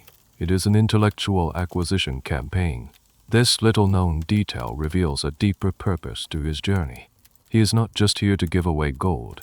He is here to acquire knowledge. He is gathering the intellectual capital he needs to transform his own cities, like Timbuktu and Gao, into world-class centers of learning. He is trading raw wealth for refined knowledge. The sheer volume of gold being injected into the city is astronomical. It is like a sudden, massive stimulus package, but with no plan or controls. At first, the effect is euphoric. Merchants are rich. The poor have money in their pockets. The economy is booming. But some of the older, wiser heads in the city's financial heart are starting to look worried. They understand a basic principle of economics. When a commodity becomes drastically more abundant, its value begins to fall. This is where the academic debate kicks in. Was Mansa Musa spending a naive act of pure piety with no thought for the economic consequences? Or was it a calculated act of economic warfare, a way to subtly destabilize the Mamluk economy and assert the financial dominance of his own empire? Most historians lean towards the former, arguing that pre-modern rulers did not think in terms of macroeconomic theory. They see his actions as the result of a cultural worldview where generosity was a primary virtue and hoarding wealth was a sin. But a minority voice will always wonder if there was not a more strategic mind at work. If he did not, on some level, understand that by making gold common, he was making his own empire, the source of that gold, seem even more powerful. You do not know about macroeconomic theory. All you know is that for the first time in your life, the gold you have been carrying feels a little less special. When you see it being given away so freely, so carelessly, you start to feel a strange sense of unease. It is like watching someone pour water into a lake. The gold is flowing out in a torrent, a river of wealth flooding the streets of Cairo. And as anyone who has seen a river in flood knows, the results can be both spectacular and devastating. The initial euphoria in Cairo has started to curdle. The constant, torrential rain of gold has saturated the city, and the first signs of trouble are beginning to appear, subtle as a change in the weather. You see it first not in the grand pronouncements of officials, but in the small, everyday transactions of the marketplace. You watch a woman try to buy a loaf of bread, something she has done every day of her life. She offers the baker the usual small copper coin. The baker, who just yesterday sold a carpet to a Malian official for a fistful of gold dust, shakes his head. The price has gone up. The copper coin is no longer enough. This scene repeats itself all over the city. A man tries to hire a porter to carry a load, and the porter demands double the usual wage. Why should he break his back for a few coppers when the man down the street just got a piece of gold for holding a Malian nobleman's horse? The fundamental relationship between labor, goods, and money is beginning to break down. The problem is one of basic supply and demand, the bedrock principle of any economy. The supply of gold, which had been relatively stable for centuries, has suddenly, massively increased. But the supply of everything else, bread, cloth, labor, housing, has remained the same. With far more money chasing the same amount of goods, the value of that money inevitably decreases. This is inflation, and you are watching it happen in real time. The gold that was supposed to make everyone rich is, paradoxically, making their existing money worthless. The people most affected are not the wealthy merchants who are receiving the gold directly, but the ordinary working people of Cairo. The artisans, the laborers, the small shopkeepers who live on fixed incomes or are paid in copper and silver currency. Their savings are being wiped out. Their wages can no longer buy what they used to. The Malian generosity, which seemed like a blessing, is slowly revealing itself to be a curse for the city's most vulnerable. In the midst of this growing economic chaos, you learn a strange and fascinating fact about the currency system you have just disrupted. Before your arrival, the Mamluk Sultanate did not just use gold and silver coins. For many large transactions, they used a form of medieval bank check called a suftaj. It was a bill of exchange, a written order of payment that allowed a merchant in Cairo to pay a debt to someone in, say, Damascus without having to physically transport chests of gold. It was a sophisticated credit instrument that relied on a complex network of trusted financiers. It was a system built on stability and predictable value. Now, with the value of the underlying gold currency fluctuating wildly from day to day, the suftaj system is thrown into chaos. No one is sure what a promise of future payment is actually worth anymore. You have not just flooded the city with gold, you have broken their credit market. As the weeks go by, the mood in the city sours. The initial awe and gratitude towards the Malians begin to be replaced by resentment.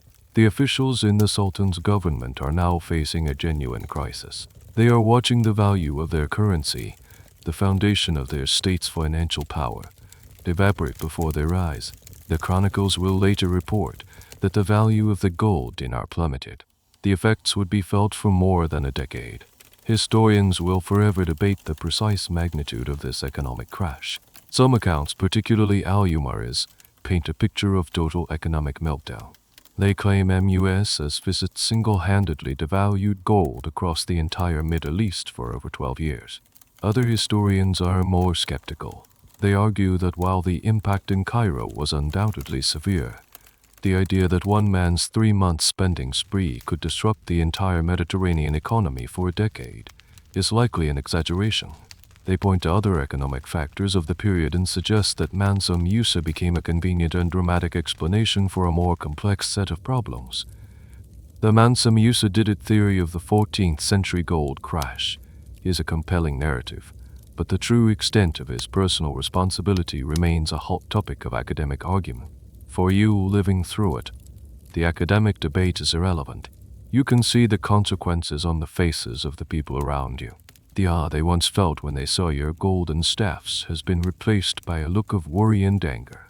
You came here to show the world your king's greatness, to build a reputation of power and piety. You succeeded, but in the process you have also demonstrated a new kind of power, the power to inadvertent your economy. The market is shaking, and the ground beneath every owner's feet feels increasingly unstable. The problem is no longer a subtle tremor, it is a full-blown earthquake. The abstract concept of inflation has now become a harsh, daily reality for every person in Cairo. The river of gold has not just flooded the city, it has broken the dam, and the consequences are washing over everyone. The value of the gold dinar, the standard currency of the region, is in freefall. What was once a stable and trusted store of wealth is now unpredictable, its purchasing power seeming to shrink with every sunrise. You see the chaos most clearly in the markets. A grain merchant who has a warehouse full of wheat should be a rich man, but he is terrified. If he sells his wheat today for a certain amount of gold, by tomorrow that gold might be worth 10% less. He might not be able to afford to replenish his stock, so he hesitates to sell. This hesitation ripples outwards. Bakers cannot get flour, so they bake less bread. The price of the few loaves they do bake skyrockets. Basic necessities are becoming scarce not because they do not exist, but because the medium of exchange, the very idea of money, has become unreliable. This is the great economic lesson of Mansa Musa's visit, a mainstream principle demonstrated on a catastrophic scale. Money is a story we all agree to believe in. It is a collective act of faith that a certain coin or piece of metal has a stable value. By introducing a tidal wave of new gold, Mansa Musa has shattered that faith. He has demonstrated that gold's value is not intrinsic. It is based on scarcity, and he has single-handedly made it not scarce at all. The social fabric of the city begins to fray. The gap between the haves and the have-nots widens into a chasm. The very wealthy, the high-ranking emirs and the big merchants who received MUS's gold directly are, for the moment, insulated. They have vast assets, but the middle class and the poor are devastated. You see arguments break out, friendships strained over accusations of price gouging. The city's mood has turned from festive to frantic. The blessing of the Malian now feels like the Midas touch in reverse. Everything their gold touches turns to economic chaos. Amidst this turmoil, you uncover a truly bizarre and counterintuitive piece of economic history from this period. While the value of gold is plummeting, another precious metal is holding its value, and in some cases, even becoming more desirable: silver. The Mamluk Sultanate also minted silver coins called dirhams. Because the Malian were exclusively distributing gold, the supply of silver remained stable. For a time, silver became the preferred, more reliable currency for local transactions. Some merchants even began to refuse payment in gold, demanding the stability of silver instead. Imagine the absurdity: in one of the world's great commercial capitals, people are turning down pure gold. It is a fascinating, temporary inversion of the entire global monetary system, all because one man was too generous. The Sultan's government is in a full-blown crisis. Their treasuries are full of gold, but the value of that gold is decreasing daily. Their ability to pay their soldiers and officials, to fund public works, to operate the state is under threat. The chroniclers who would later write about this period described the situation with a sense of bewilderment. They call it a calamity and a disaster, coining phrases that translate to a great disturbance in the price of gold. Historians will argue for centuries about the duration and depth of this crisis. Was it a short shock that the Cairene economy eventually absorbed, or was it a structural blow that took more than a decade to repair, as Al-Umari famously claimed? The debate hinges on interpreting fragmentary economic data and reconciling conflicting historical accounts. Some scholars argue that Al-Umari, writing from Damascus, may have exaggerated the long-term impact to make his story about the king of the south more dramatic. They suggest that sophisticated markets like Kairos would have found ways to adapt more quickly. Others argue that the sheer, unprecedented volume of the gold influx makes the decade of disruption theory entirely plausible. The question of whether Cairo suffered a temporary market crash or a generational economic depression remains one of the great what-ifs of medieval history. From your perspective on the ground, the long-term forecast does not matter. The immediate damage is undeniable. The city that welcomed you with open arms is now suffering. The golden rain has become a golden plague. You are part of an entourage that has become legendary, but not just for its wealth. You are now also famous for having, with the best of intentions, broken the economy of the most powerful city in the Islamic world. The 3-month stay in Cairo is drawing to a close, and the atmosphere is thick with the consequences of your king's legendary generosity.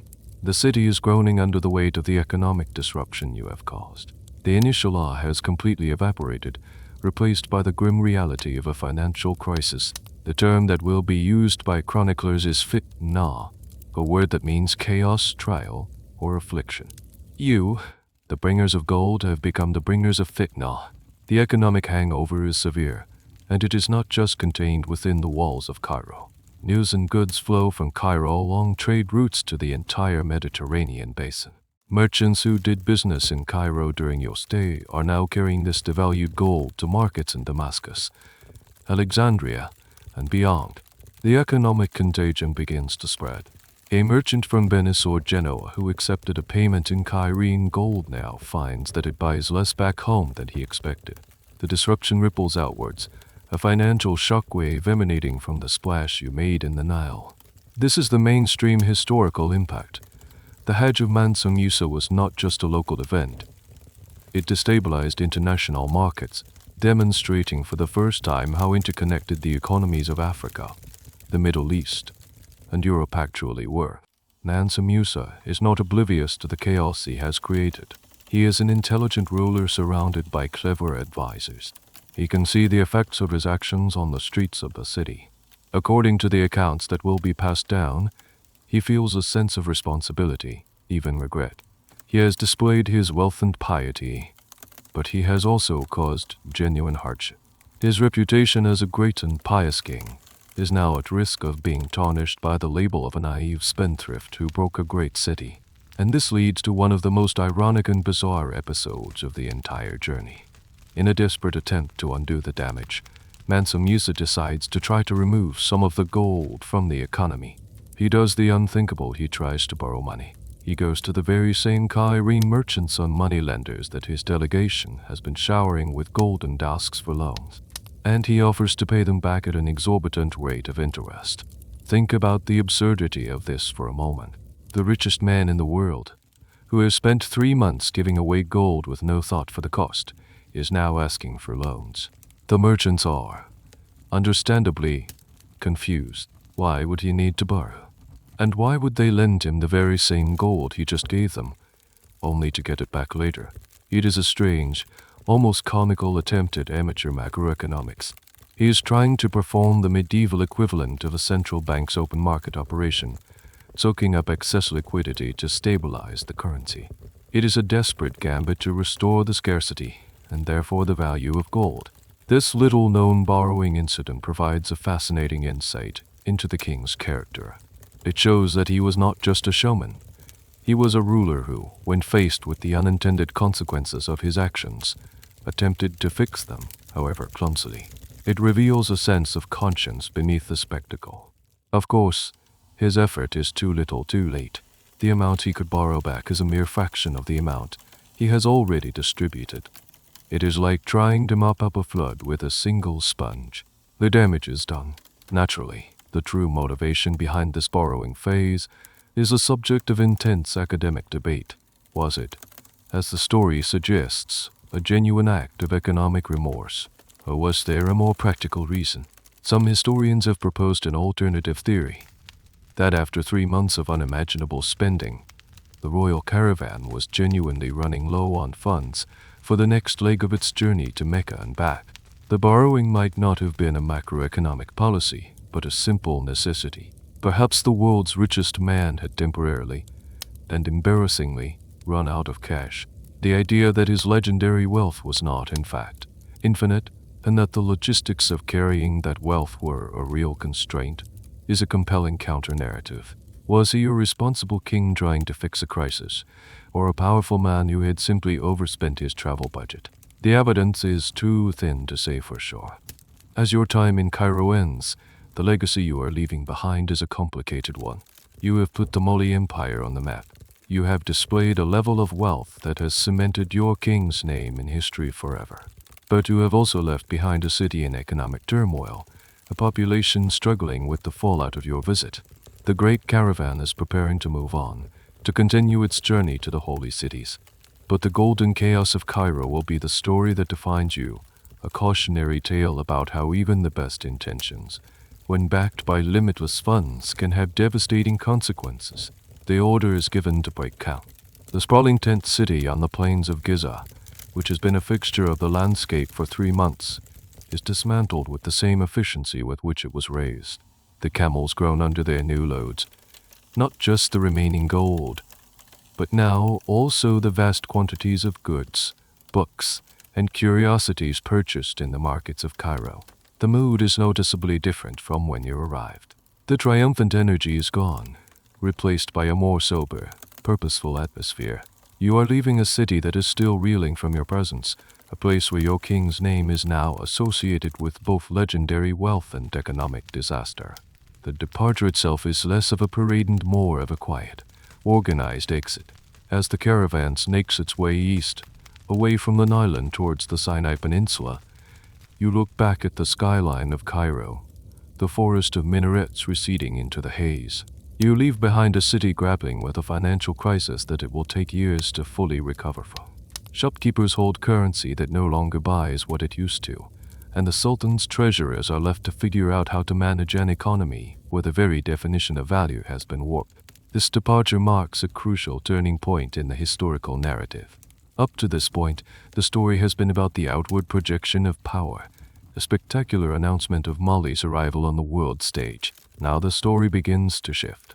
The consequences of that announcement are clear, and the king's focus is changing. He has demonstrated his wealth. Now he must complete his spiritual duty and then begin the immense task of bringing the fruits of his journey, both the material and the intellectual, back home. As you travel through the harsh, rocky landscape of the Sinai, you hear the griots and storytellers around the campfires begin to process what happened in Cairo. They are already shaping the narrative, turning the complex economic event into a simpler, more powerful story. In their telling, the economic chaos becomes proof of the Mansa's power. He was not naive. He was so rich that the greatest city in the world could not even handle his generosity. It becomes a tale of a king whose wealth was like a force of nature, like a river that overflows its banks. This is how history is made in real time, how messy reality is polished into a shining legend. Deep within the caravan, a strange and little-known transaction is taking place, a detail that speaks volumes about the practicalities of such a journey. Among the thousands of animals are not just camels and horses, but also cows. A small herd of cattle has been brought along not just for milk, but as a mobile food source. But feeding and watering cattle in the desert is incredibly inefficient. So a pragmatic decision is made. The remaining cattle are traded to local Bedouin tribes, but they are not traded for gold or silver. They are traded for something far more valuable out here: cheese. The Bedouins, with their deep knowledge of the desert, possess techniques for creating a hard, dry, incredibly salty cheese that is almost indestructible. It lasts for months without spoiling and provides a concentrated source of protein and fat. It is a survival food, a piece of desert technology. The king's entourage, with all its gold, is bartering its livestock for salty, preserved cheese to ensure they do not starve on the next leg of the journey. It is a humbling, practical reality check amidst the epic tale of wealth. The lingering question, of course, is what Mansa Musa himself thought about the Cairo episode. Did he truly understand the macroeconomic principles of what he had done, or did he simply see it as a case of his generosity being unexpectedly disruptive? Historians and economists will debate this for centuries. The academic field of economic history will use the Mansa Musa effect as a prime case study in monetary theory. Was he a historical anomaly, or does his story offer timeless lessons about the dangers of currency debasement and the relationship between money supply and inflation? The debate often splits between viewing him through a modern economic lens versus trying to understand him in the context of 14th century Islamic ethics, where charity and the circulation of wealth were paramount virtues. He exists in the unresolved space between being a historical actor and an economic symbol.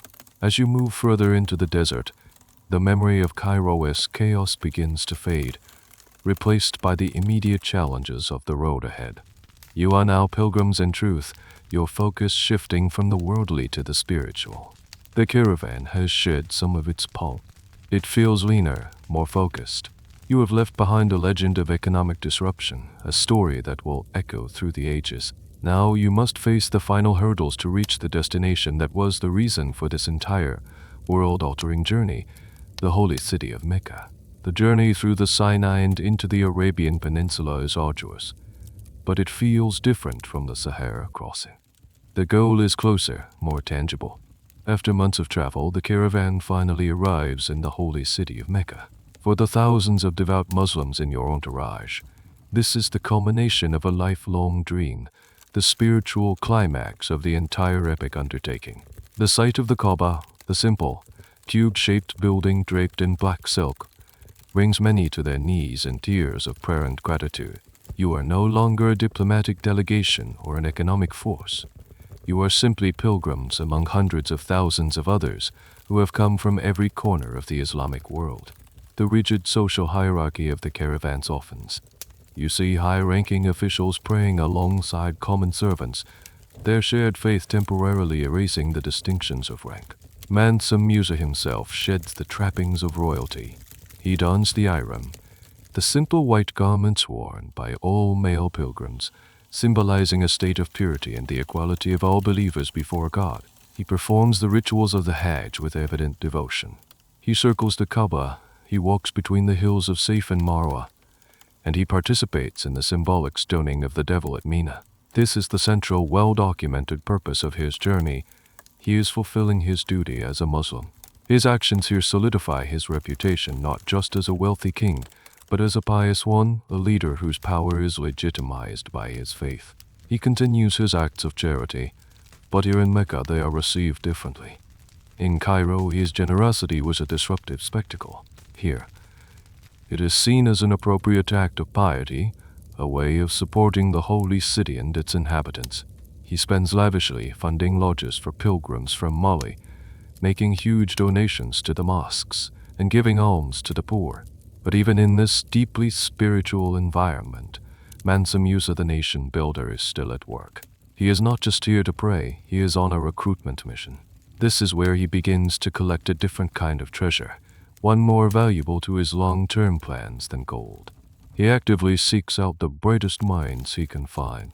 He identifies prominent scholars, brilliant architects, skilled engineers, and respected jurists from across the Islamic world. One of his most significant acquisitions is a man named Abuishak Ibrahim al-Sahel. Al-Sahel was a poet and scholar from Granada in modern-day Spain, a place renowned for its sophisticated architecture and learning.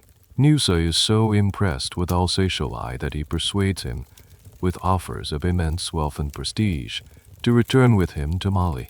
This is a quiet but crucial transaction that gets lost in the stories of gold. The king is not just taking souvenirs home. He is headhunting. He is importing the intellectual and artistic capital that will be the seed of an architectural and cultural renaissance back in his empire. Amidst the solemnity of the Hajj, you encounter a peculiar local industry that caters to the pilgrims. Besides the sellers of prayer beads and holy water from the Zamzam well, there is a thriving business in Hajj certificates. These are beautifully illustrated scrolls, often decorated with images of the holy sites that serve as a formal, written proof that a person has completed the pilgrimage. For pilgrims who have traveled thousands of miles, this document is an incredibly important status symbol to bring back to their home communities. It is tangible evidence of their piety and their great journey. You see members of your own caravan eagerly purchasing these scrolls, a beautiful and very personal memento of their spiritual achievement. After the Hajj is completed, as the caravan prepares for the long journey home, a debate is already beginning among the scholars and chroniclers observing these events. What was the primary motivation for this pilgrimage? Was it a genuine, overwhelming expression of Mansa Musa's personal faith, or was it a masterful act of statecraft, using the cover of a religious duty to pursue diplomatic, economic, and intellectual goals? The academic world will forever argue this point. The faith versus politics dichotomy is a classic historical debate. Some will argue that his piety was the sincere engine of the entire enterprise. Others will see him as a shrewd political operator who wrapped his ambitions in the respectable cloak of religion. The truth, most likely, is that for a ruler like Mansa Musa, faith and politics were not separate spheres. His devotion was real, and he saw no contradiction in using the fulfillment of his religious duty to also advance the interests of his empire. His goals were intertwined. As the caravan turns west once more, its character is changed again.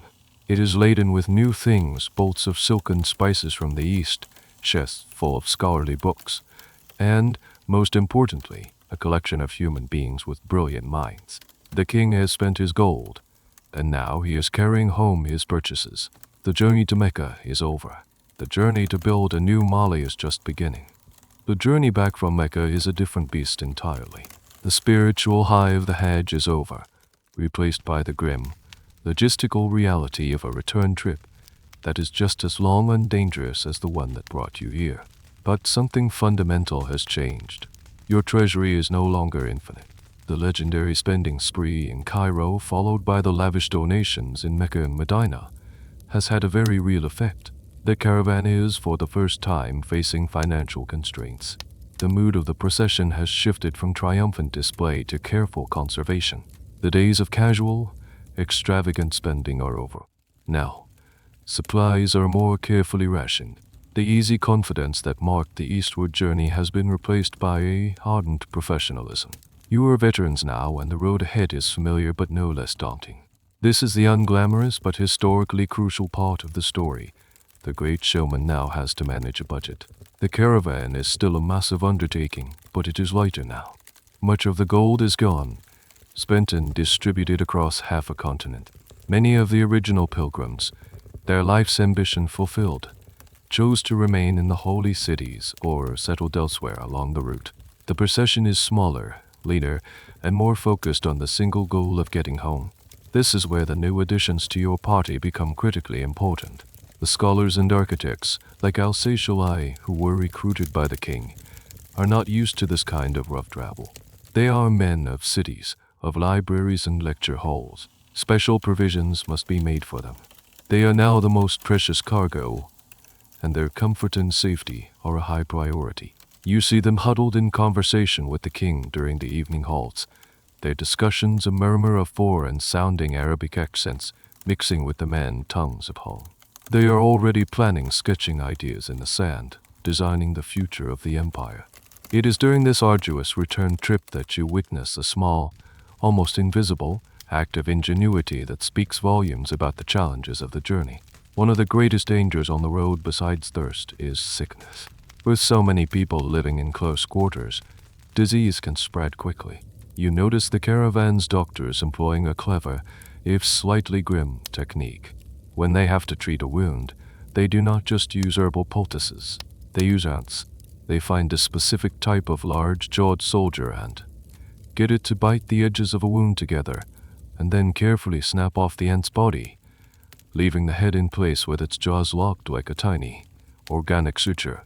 It is a sterile, effective way to close a wound in an environment with no modern medical equipment. This bizarre piece of entomologic surgery is a testament to the practical medical knowledge that allowed large groups of people to survive such journeys. The caravan's depleted finances become a source of rumor and debate. As you pass back through cities and towns where your reputation for wealth is still fresh, your newfound frugality is noted. People who were expecting another shower of gold are met with careful, negotiated trade. This leads to whispers. Did the great king of Mali run out of gold? Was his wealth not as limitless as it seemed? This, of course, becomes a point of contention for future historians. How broke was Mansa Musa really? Some scholars will take the stories of him borrowing money in Cairo and his careful spending on the return journey as evidence that he had genuinely exhausted his mobile treasury and was in financial trouble. Others will argue that this is a misinterpretation. They suggest that the king was not broke in the modern sense. The gold mines of Mali were still there, waiting for him. Rather, he had simply exhausted the logistical capacity to carry any more wealth with him. The running out of money story, they argue, is more about the immense challenge of carrying a sufficient budget for a 3-year, 60,000-person expedition than about the fundamental wealth of his empire. The debate highlights the difference between a kingdom's total wealth and a king's operational cash flow. As you finally rake across the Sahara, heading south towards the familiar lands of the Sahel, the hardships take their toll. The journey is grueling. People and animals are lost to sickness, exhaustion, and the relentless harshness of the desert. The triumphant procession that left home years ago is now a battered, weary, but resolute column of survivors. You have seen the wider world. You have prayed in the holiest city. You have witnessed your king reshape economies and recruit the greatest minds of his time. You have survived. Now all that is left is the final push home, to the empire that has been waiting for its king to return and remake it in the image of his grand vision. The return to the Mali Empire is not a single, triumphant moment, but a slow, gradual re-entry into your own world. As the harsh desert landscape finally gives way to the familiar dusty plains of the Sahel, a collective sigh of relief ripples through the weary caravan. You have made it home, but the king's work is far from over. In fact, the most important phase of his grand plan is just beginning. He does not return to his capital in Niamey to rest on his laurels. Instead, he directs the caravan towards the cities that lie on the great bend of the Niger River, Gowand. Most importantly, Timbuktu. Timbuktu at this point is already a respectable commercial center, a key node in the trans-Saharan trade. But it is not yet the legendary city of scholarship that it will become. Mansa Musa arrives with a vision, a new purpose for the city, fueled by the knowledge and the people he has brought back with him. He has seen the great mosques of Cairo and Mecca, the centers of learning, the sophisticated urban design. He now intends to replicate and even surpass them in his own kingdom. The first and most visible sign of this new era is the command to build. Mansa Musa commissions the construction of a new Grand Mosque, the Jinui Rebbe Mosque. This is the mainstream, tangible legacy of his Hajj. It is a testament to his piety and a symbol of his empire's power and sophistication. And he puts his star recruit, the Andalusian architect and poet Abu Ishaq al-Sahel, in charge of the project. You watch as construction begins, and it is a fascinating fusion of cultures and techniques. Al-Sahel brings with him the advanced architectural knowledge of Granada, concepts of arches, domes, and complex layouts. But these techniques must be adapted to the materials available in Timbuktu. There is no stone or marble here. The primary building material is bango, a mixture of clay, straw, and rice husks, which is formed into bricks and dried in the sun. The result is the birth of what will become known as the Sudano-Sahelian architectural style, massive, elegant structures of packed earth, with soaring minarets and distinctive wooden beams, Tehran, sticking out from the walls. It is a style that is both uniquely African and clearly influenced by the wider Islamic world. Al-Sahel does not just build a mosque. He helps create a whole new architectural language. Alongside the Great Mosque, Mansa Musa also commissions a new royal palace, or Majuju, for himself. But a bizarre and somewhat comical problem arises. According to the stories, Al-Sahel, the great architect, at first builds a palace that is, well, a bit disappointing. It is a simple, square structure that fails to impress the king who has seen the citadels of the Mamluks. Musa, having spent a fortune to bring this man across the desert, is underwhelmed. So Al-Sahel goes back to the drawing board. For his second attempt, he builds a magnificent domed structure with decorated windows, a palace truly worthy of the Mansa. But to do it, he has to teach the local builders entirely new techniques for creating domes and arches out of the local mud brick. The little-known story of the disappointing first palace is a charming reminder that even great historical transformations have moments of trial and error. The construction projects transform Timbuktu. The city becomes a massive building site. The demand for labor and materials revitalized the local economy. But this time it is not with a flood of inflationary gold, but with the productive activity of construction. The king is not just giving away wealth. He is investing it in infrastructure that will serve the community for centuries. Of course, the true nature of Al-Sahel's role will be debated by architectural historians for generations. Was he a master architect who single-handedly imported a new style to West Africa? Or was he more of a project manager, a facilitator who blended his foreign knowledge with a strong, pre-existing tradition of Malian earth construction? Some scholars will argue that the key features of the Sudano-Sahelian style were already developing locally, and that Al-Sahel's contribution has been exaggerated by chroniclers who were more comfortable crediting an Arab scholar than anonymous African builders.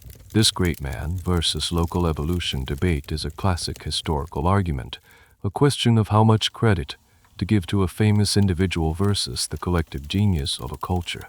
As you stand in the bustling, expanding city of Timbuktu, you can feel the shift.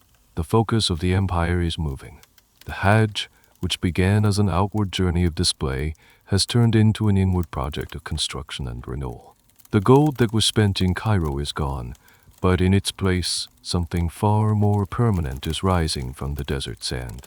Mansa Musa is building not just a mosque, but a statement. He is building a new center for his empire, a desert jewel that will shine for centuries to come. The physical transformation of Timbuktu is just the beginning. The new mosques and palaces are the skeleton, but Mansa Musa knows that a city's true greatness lies in its intellectual life. He did not just bring back an architect, he brought back scholars, and more importantly, he brought back books, hundreds of them. And he began to actively fund the creation of a new intellectual infrastructure that would turn Timbuktu into a legendary center of learning. This is the second and perhaps more enduring legacy of his golden pilgrimage. He establishes the University of Sankore not as a single building, but as a collective of independent schools and colleges associated with the city's main mosques. He provides generous funding to scholars, encouraging them to teach, to copy texts, and to write new ones. His patronage creates a powerful magnet for academics and students from all over the Islamic world. If you were a brilliant young mind in North Africa or the Middle East and you heard that a fabulously wealthy king in the south was paying top dollar for scholars, you would be tempted to make the journey. You get a glimpse into this burgeoning world of knowledge. You wander through the courtyards of the Sankor Mosque, where you see none of the formal classrooms you might imagine. Instead, you see a master scholar sitting on a rug, with a circle of students gathered around him. He is not just lecturing, he is engaged in a lively debate with them, challenging their arguments, encouraging them to question and analyze the text they are studying. The curriculum is vast, covering not just theology and Quranic studies, but also law, rhetoric, astronomy, mathematics, history, and even medicine. This is a real university, a place of higher learning that rivals those in other parts of the world. The book trade in Timbuktu explodes. The city becomes famous not just for its trade in salt and gold, but for its trade in manuscripts. Being a scribe, a person who could beautifully and accurately copy a book, becomes a highly respected and lucrative profession. In fact, it is said that books became the most profitable item to trade in Timbuktu. This is a stunning development, a city in the heart of West Africa where intellectual property is more valuable than gold. In this scholarly environment, you encounter a fascinating and wonderfully nerdy little detail: the development of a unique system of footnotes and annotations. As scholars copied older texts, they would often add their own commentaries, critiques, or cross-references in the margins. Over time, these marginalia became a complex art form. A single page of a manuscript might contain the original text in the center, with commentaries from different generations of scholars in the margins, sometimes even arguing with each other across the centuries. It is a physical manifestation of a living, evolving intellectual conversation, a paper-based internet of scholarly dialogue. It shows a level of textual engagement that is incredibly sophisticated. This golden age of scholarship in Timbuktu, directly fueled by the wealth and vision from the Hajj, is a well-documented historical fact. But, as with all things, its nature is subject to academic debate. One of the key questions historians grapple with is the extent of its reach. Was this high-level intellectual culture confined to a small, elite circle of urban scholars, or did its influence trickle down to the broader population? Some historians argue that the world of the Sankor University was a rarefied bubble, largely disconnected from the lives of the rural, non-literate majority of the Mali Empire. They suggest that while Timbuktu was a beacon of learning, its light may not have traveled very far beyond the city walls. Other scholars push back against this view. They argue that the scholars and jurists trained in Timbuktu served as judges, administrators, and teachers throughout the empire, disseminating knowledge into standardized legal framework. They also point out that the oral traditions of the griots continued to thrive alongside the written culture of the scholars, creating a complex and multifaceted intellectual landscape. The debate over whether Timbuktu was an ivory tower or an engine of empire-wide education is ongoing. For you, the debate is abstract. The reality is the quiet, intense energy of the city. You see students from diverse backgrounds, some from wealthy merchant families, others poor but sponsored by a patron, all dedicated to the pursuit of knowledge. You see the immense value placed on a well-written book. The gold that was showered on Cairo created a temporary, chaotic boom. The wealth invested in Timbuktu is creating something much more lasting. A library of wisdom in the middle of the desert, a repository of knowledge that will become the city's most valuable treasure. The legacy of the pilgrimage is being written, not in sand but on paper. While you have been immersed in the transformation of Timbuktu, the story of your epic journey has been on its own voyage. The tales of the Golden King from the south, which began as whispers in the desert, have now traveled far beyond Cairo. They have crossed the Mediterranean Sea and are beginning to percolate into the consciousness of Europe. This is a crucial, if delayed, consequence of the pilgrimage. Mansa Musa has put his empire on the European map literally. The primary conduits for this information are the merchants, traders from Venice, Genoa, and the Catalan ports of Spain who were in Cairo or Alexandria, heard the incredible stories. They saw the economic disruption firsthand. They saw the quality and quantity of the Malian gold. When they returned to their home ports, they brought these stories with them. The tales would have been sensational, the kind of traveler's yarn that spreads like wildfire through the taverns and counting houses of Europe's commercial hubs. Imagine a Venetian spice merchant trying to explain what he saw. I was in Cairo, he might say, and a king from below the great desert came to visit. His servants used staffs of solid gold. He gave away so much of it that he broke the Sultan's treasury. To a European audience whose own kings were often scrambling for funds and debasing their coinage to pay for wars, this story would have sounded like a fairy tale. It spoke of an impossibly rich land, a new El Dorado, but this one was real. This is the mainstream historical process by which Mali entered the European worldview. It was not through diplomatic envoys or military conflict, but through commercial gossip. The story of Mansa Musa's wealth became a hot topic among the people who cared most about global trade and the sources of precious metals. But as the story spreads, it gets filtered through a European lens, and this is where a strange and somewhat demeaning detail emerges. In some of the early European accounts and maps that begin to reference the King of Mali, he is sometimes referred to as Rex GLS, or the King of Guinea. But he is also occasionally described in terms that link his wealth to the mythical Christian King of the East, Prester John. For centuries, Europeans had held onto the legend of a powerful Christian monarch ruling a lost kingdom somewhere in Africa or Asia, a potential ally in their crusades against Muslim powers. Some Europeans, hearing about a fabulously wealthy and powerful monarch in Africa, tried to shoehorn Mansa Musa into this pre-existing myth. They were so captive to their own worldview that they could not simply accept the existence of a powerful, wealthy black Muslim king on his own terms. They had to try and fit him into their own familiar, and often fantastical narratives. The dissemination of this new knowledge about West Africa creates a puzzle for the cartographers of the era, particularly those in the renowned map-making schools of Majorca. Their knowledge of the North African coast and the Mediterranean was sophisticated and accurate, based on sailors' charts. But their knowledge of the African interior was a blurry mess of rumor, ancient texts, and pure guesswork. Now they have a new, concrete piece of data. There is a major power south of the Sahara that is the source of a vast amount of gold. This leads to a fascinating academic debate about the nature of medieval map-making.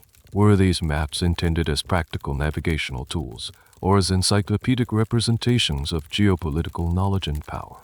The answer is complex. While coastal charts were for navigation, maps of the world, known as Mapai Mundi, were often more like political infographics. They were meant to be displayed in the palaces of kings and the offices of merchants, showcasing the map owner's global awareness. Depicting a foreign king on your map was an acknowledgement of his importance. The decision of a European cartographer to include Mansa Musa on a new map would be a major statement. It would be an official recognition of the Mali Empire as a player on the world stage. As the stories continue to spread, they take on a life of their own, becoming more spectacular with each retelling. The practical details of the journey, the hardships, the logistics, the economic chaos are smoothed over. What remains is the core shining image, a king of unimaginable wealth. This image, this brand is now making its way across the sea, ready to be captured in ink and vellum, ready to be given a shape and a place in the European picture of the world. Your king is about to become internationally famous. The culmination of all the rumors, stories, and merchants' tales arrives in the year 1375, nearly half a century after the Great Pilgrimage has ended. In a workshop in Majorca, the Jewish cartographer Abraham Cresques, a master of his craft, is putting the finishing touches on a masterpiece. It is a world map, a Mapamundi, commissioned by the King of Aragon. It is known today as the Catalan Atlas, and it is one of the most important and beautiful maps of the medieval era. And on the section of the map depicting Northwest Africa, Cresques does something revolutionary. He gives a face to the legends. You are now looking over his shoulder, watching him paint.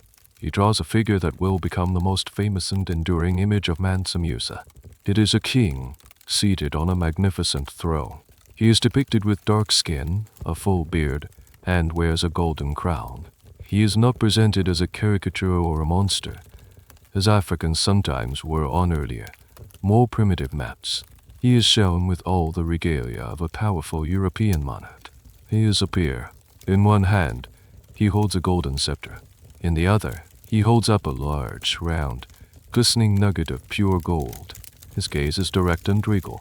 Beside him, the map is inscribed with a caption in Catalan.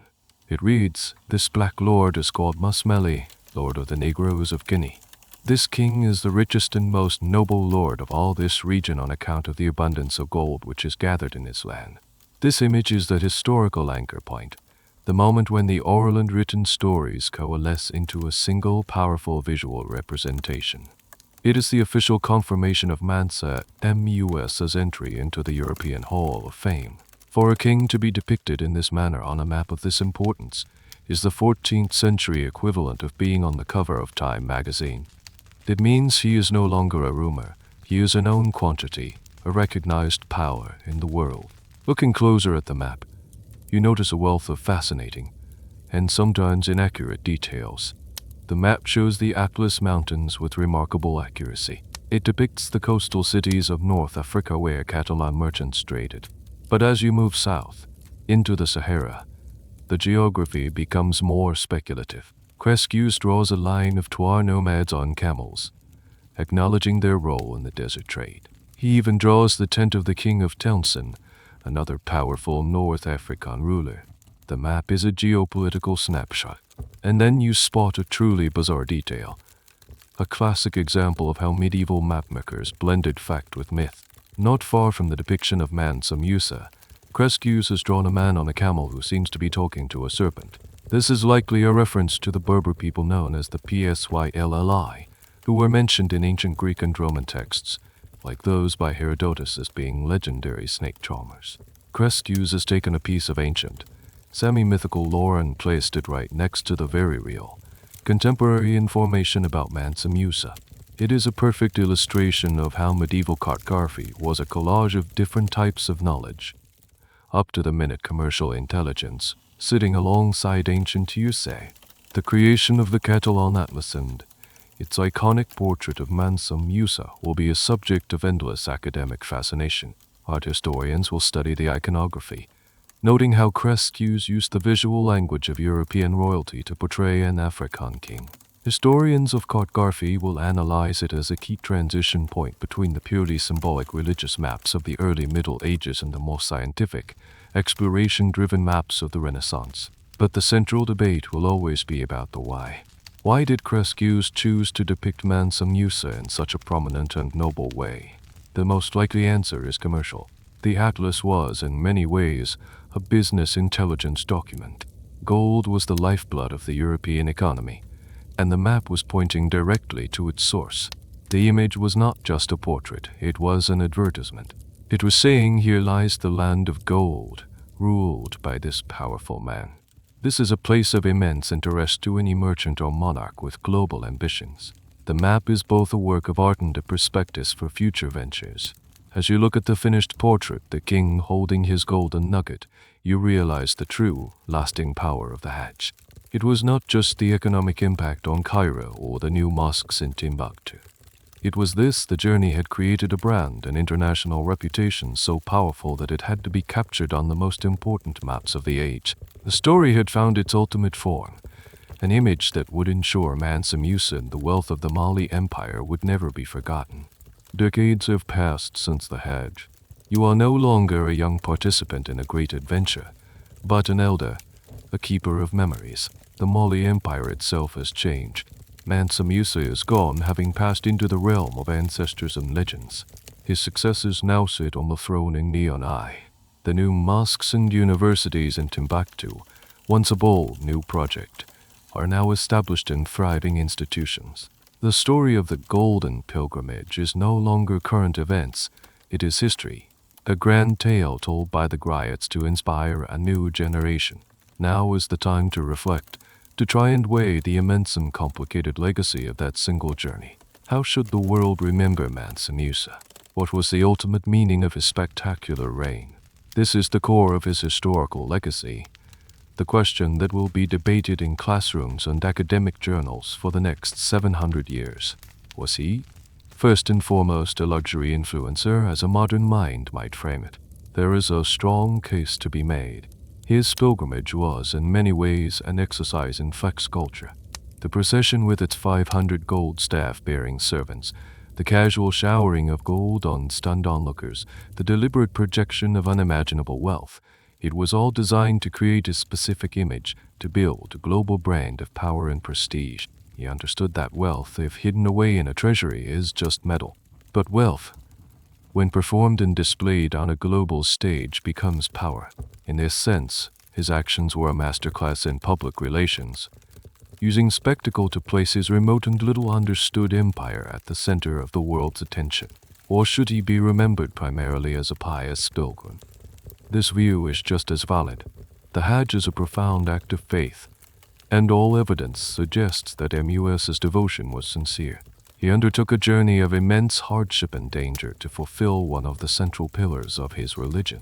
He spent his wealth on charitable works, on the upkeep of holy sites, and on the promotion of Islamic scholarship. His actions were those of a man who genuinely saw his wealth as a gift from God, a resource to be used in the service of his faith. For millions of Muslims, both then and now, his story is not one of economics or politics, but of devotion. Then there is the case for Mansa Musa, the nation builder. This is perhaps his most tangible and lasting legacy. He did not just spend his gold, he invested it. He returned from his journey not just with souvenirs, but with a plan. The recruitment of Al-Sahel, the construction of the great mosques of Timbuktu and Gao, the founding and funding of the Sankore University. These were strategic investments in the cultural and intellectual infrastructure of his empire. He transformed his cities into world-class centers of learning and architecture. He did not just put Mali on the map, he fundamentally reshaped what Mali was. This legacy is written in brick and manuscript, a testament to a ruler with a vision that went far beyond personal enrichment. But then you must also contend with the memory of Cairo. You remember the chaos in the markets, the panic caused by the collapsing value of gold. This forces you to consider a more awkward title, Mansa Musa, the accidental economic disruptor. His story stands as one of history's greatest cautionary tales about the unintended consequences of massive economic intervention. It is a perfect real-world illustration of monetary theory, a lesson on supply, demand, and the nature of value itself. For economists, he is a fascinating case study, a historical figure who inadvertently proved a dozen theoretical principles by breaking one of the world's most important economies. In the quiet of the evening, you listen to a griot telling the story of the Hajj to a group of wide-eyed children. He sings of the gold, the piety, the great buildings, but he also includes a strange and wonderful little detail that you had almost forgotten. He sings of the king's cooks. He tells the children that on the entire 3-year journey, the Mansa's personal chefs developed a special technique for preserving fresh ginger root by keeping it in clay jars filled with spices. This allowed the king to have his favorite spicy dishes, a taste of home even in the middle of the Sahara or the markets of Cairo. It is a tiny, humanizing detail. It reminds you that this legendary figure, this influencer, pilgrim, builder, and disruptor, was also just a man who liked his food a certain way. So who was he? The academic world will never settle on a single answer, because he was all of these things at once. The debate itself is his true legacy. Was he a pious man whose faith had political consequences? Was he a shrewd politician who used faith as a tool? Was he a builder whose projects were funded by a journey that also caused economic chaos? The answer is always yes, and his story is so powerful because it refuses to be simplified. He was a man as complex and multifaceted as the empire he ruled, a figure whose golden journey left behind not a simple monument, but a web of interconnected and often contradictory legacies. The dust of Mali has long since settled. The sounds and smells of the caravan are a distant echo in your memory. Your journey now takes you to a different place entirely. You are in a cool, stone room somewhere in Mediterranean Europe. The air smells of old vellum beeswax and the sharp tang of ink. Before you, unrolled on a large wooden table, is a masterpiece, the Catalan Atlas of 1375.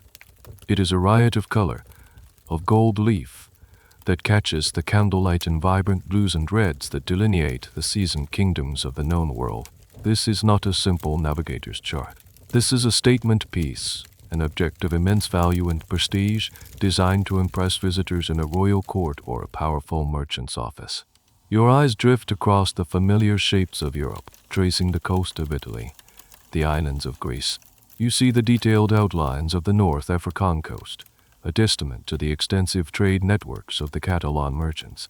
But your gaze is pulled south, past the Atlas Mountains into the vast, mysterious expanse of the Sahara, a space that on most maps is simply left blank or filled with monsters. But not on this one. And then you see him, enthroned in the heart of West Africa. He dominates the entire region. It is the image of your king, Mansa Musa, captured in painted gold leaf. You lean closer, scrutinizing every detail. He sits on a cushioned throne wearing a European-style golden crown.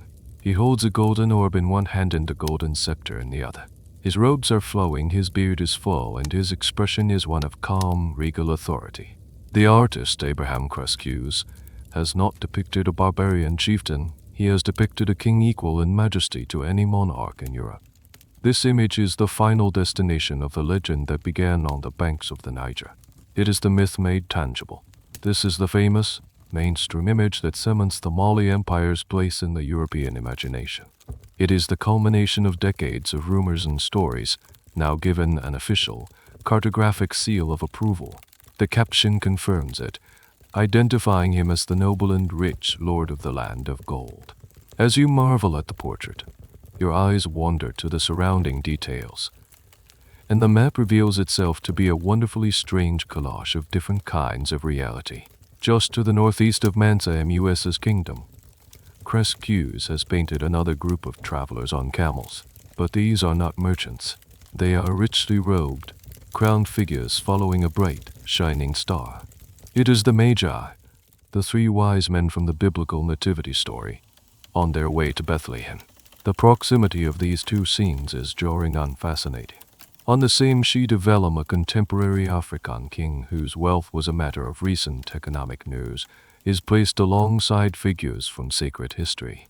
It is as if Mansa Musa is so significant that he belongs in the same visual universe as the most important stories of the Christian faith. It is a truly bizarre and powerful editorial choice. This blending of the modern and the biblical, the commercial and the mythical, sparks one of the great debates among cartographic historians. What was the true purpose of a map like this? Was it a scientific document, meant to accurately represent the world? The precise coastlines suggest yes. Was it a work of religious art? The presence of the Magi suggests yes. Was it a piece of commercial intelligence for merchants seeking the source of gold? The prominent, labeled portrait of Mansa Musa suggests a resounding yes. The academic argument boils down to this. Was the map's primary function to inform, to inspire faith, or to facilitate profit? The truth is that it was designed to do all three at once. For the King of Aragon who commissioned it, the map was a form of propaganda. It demonstrated the vast reach of his knowledge and, by implication, his potential influence. It was a tool to impress rivals and attract investors.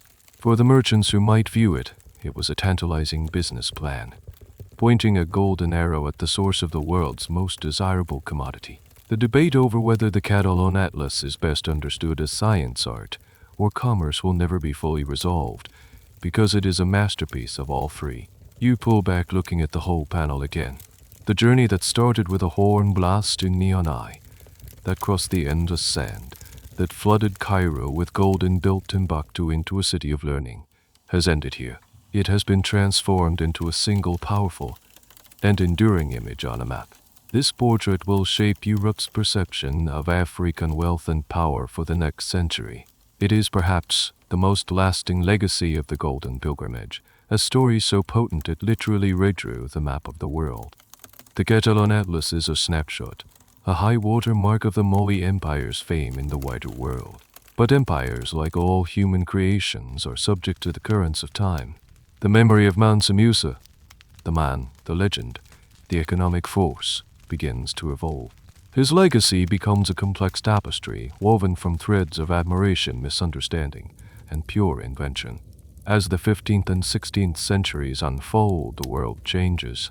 The Portuguese, driven by a desire to bypass the trans-Saharan trade routes controlled by Muslim powers, begin their methodical exploration of the African coast.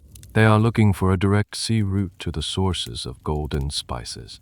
The stories of Mansa Musa's incredible wealth serve as a powerful motivation for these voyages. He is a ghost haunting their ambitions, a legend that promises immense reward for any explorer brave enough to find the source of his gold.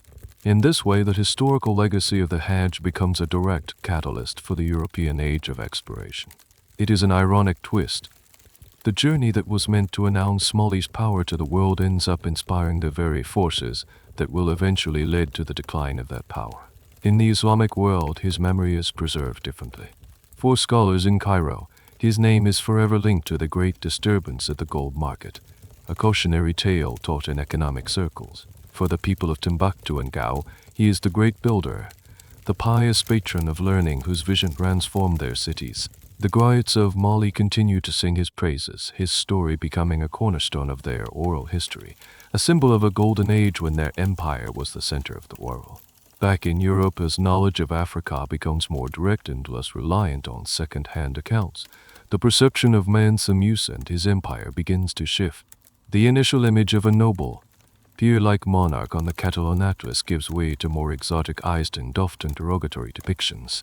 The reality of the complex societies of West Africa is often ignored in favor of simplistic narratives of primitive wealth and barbarian kings. The nuance is lost. This leads to a fascinating little side story, a piece of fake news from the Renaissance. As European powers began to compete for access to African resources, some writers and cartographers started to intentionally downplay the power and sophistication of African kingdoms. In some later maps and accounts, the story of Mansa Musa's wealth is twisted. It is presented not as the product of a well-organized empire with sophisticated mining and trade networks, but as a kind of natural accident, as if the people of Mali just happened to be sitting on a pile of gold they did not know what to do with. This was a convenient narrative for would-be colonizers. It is easier to justify exploitation if you believe the people you are exploiting are naive and unsophisticated. The memory of the king who outmaneuvered the Sultan of Cairo is deliberately erased in favor of a simpler, more useful stereotype. And so, the great academic debate over Mansa Musa's legacy continues. But it takes on new dimensions. For historians of the colonial and post-colonial eras, his story becomes a crucial piece of evidence. It is a powerful counter-narrative to the racist myth of a dark continent with no history before the arrival of Europeans. The well-documented story of the Hajj, the economic impact on Cairo, the flourishing of Timbuktu, and the depiction on the Catalan atlas are all undeniable proofs of a powerful, complex, and globally engaged African civilization in the Middle Ages. His story becomes a tool for reclaiming a lost or ignored history. But even this reclamation is complex. Modern African nationalists and Pan-Africanist thinkers will sometimes hold him up as a symbol of black greatness, wealth, and power. Yet, other scholars will point out that the Mali Empire was also just that, an empire. It engaged in conquest, it had a rigid class system, and its wealth was built, in part, on the labor of the non-elite and the enslaved. The debate then becomes, is it possible to celebrate him as a great African king without glossing over the more difficult aspects of his imperial rule? Can he be a hero if he was also an emperor? There is no easy answer. You are left with this final, layered understanding. Mansa Musa is not a single, stable historical figure. He is a mirror, reflecting the values and prejudices of whoever is looking at him. To the 14th century Cairene, he was a disaster. To the 14th century Mexican cartographer, he was a business opportunity. To the 15th century Portuguese explorer, he was a goal.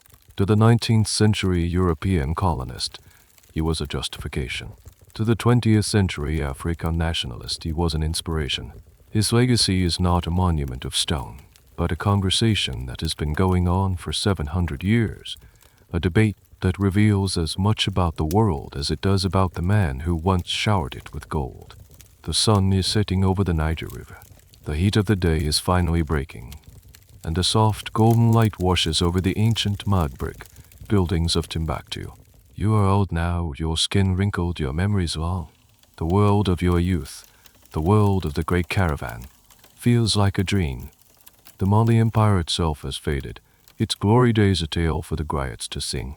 Other powers have risen and fallen in the centuries since, but the ghost of Mansa Musa remains. You sit in a quiet courtyard, listening to the gentle murmur of evening prayers from the Jingui Rebbe Mosque, the very mosque whose construction you witnessed. Its earthen walls have stood for centuries, gray-plastered year after year, a living monument to the king who willed it into existence. It is solid and real. But what of his other great treasure?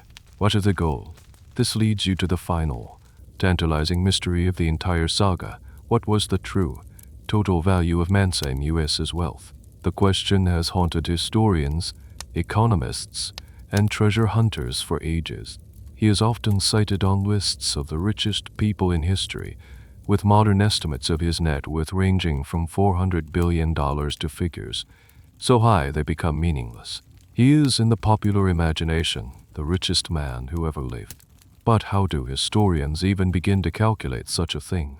The problem is immense. First, you have to estimate the total gold production of the Mali Empire during his reign, a figure for which there are no precise records. Then you have to account for the dramatic difference in the purchasing power of gold in the 14th century versus today. A pound of gold back then could buy vastly more in terms of goods and labor than it can now. This is the mainstream historical challenge. It is not just about converting an amount of gold into modern dollars. It is about understanding its value in its own context. Any number you come up with is, at best, a highly educated guess. And this is where the story takes one last, bizarre turn into the world of myth and speculation. You overhear a story being told by a trader, a rumor that has persisted in the desert for centuries. The story goes that Mansa Musa's personal treasury, the source of the Hajj funding, was just a fraction of his total wealth. The real hoard, the story claims, was never touched. It was a secret, ancestral treasure, hidden in a location known only to the Mansa himself. Some versions of the legend claim it was hidden in a secret chamber beneath the palace in Neonai. Others say it was buried somewhere in the vast, remote mountains of the homeland. This is, of course, pure folklore, the kind of lost treasure story that attaches itself to any famously wealthy figure. It has no basis in historical fact, but it speaks to the hold that his golden image has on the human imagination. The academic debate surrounding his wealth is, naturally, far more sober. Historians will never agree on a final number. Some will argue that the accounts of his wealth were systematically exaggerated by contemporary chroniclers to make for a better story. They suggest he was undoubtedly incredibly rich, but perhaps not as astronomically wealthy as the legends claim. They point to the fact that he apparently ran into cash flow problems on the return leg of his Hajj as evidence that his resources were not, in fact, limitless. Other historians will argue the opposite. They contend that the Mali Empire controlled an estimated half of the entire old world's gold supply at the time. They argue that the traditional estimates might actually be too low. They suggest that when you factor in his control over the equally valuable salt trade and other commodities, his economic power was on a scale that is genuinely difficult for modern minds to comprehend. The academic consensus is that there is no consensus. The title of richest person in history is unprofitable, a fun but ultimately unhistorical label. His true wealth, they conclude, is that he is indescribably rich. As the last light fades and the first stars appear in the vast, clear desert sky, you contemplate this final ambiguity. It seems fitting. His life was a story of spectacle and substance, of faith and politics, of construction and disruption. His legacy is a tapestry of myth and well-documented fact. It only makes sense that his ultimate fortune, the very thing that made him famous, should also remain a mystery, a shimmering legend debated, but never truly grasped. The sun has set on the age of gold. The king is at rest, and his story, like the river beside you, flows on. The world of the Golden King begins to dissolve around you, its sharp edges blurring into the soft, indistinct shapes of a dream. The scent of dust and wood smoke fades, replaced by the familiar, quiet air of your own room. The rhythmic chanting of the griot's song becomes the gentle, steady hum of a fan, a soothing, constant presence in the stillness of the night. You are floating now, drifting on a slow, warm current, leaving the sun-baked streets of Timbuktu far behind. The weight of the gold, the heat of the desert, the vastness of the caravan, it all becomes light, ephemeral, like memories from a life lived long ago. You feel a profound sense of peace, the deep contentment that comes at the end of a long and meaningful journey. The stories have all been told, the debates have been settled in the quiet court of your own mind, and all that remains is rest. The image of the king on his throne, holding his golden orb, is no longer a historical fact to be analyzed, but a gentle, glittering image to guide you into slumber. He nods at you, a silent acknowledgement of the long road you have traveled together. The stars above the Sahara multiply, becoming a vast, brilliant canopy, and you feel yourself drifting up to join them, becoming a tiny point of light in the great, silent, sleeping sky. There are no more questions to answer, no more miles to walk. There is only the deep, welcoming quiet of the approaching dream. Your breathing slows, your thoughts soften, and you let go, sinking completely into the soft, comfortable darkness of a well-earned sleep.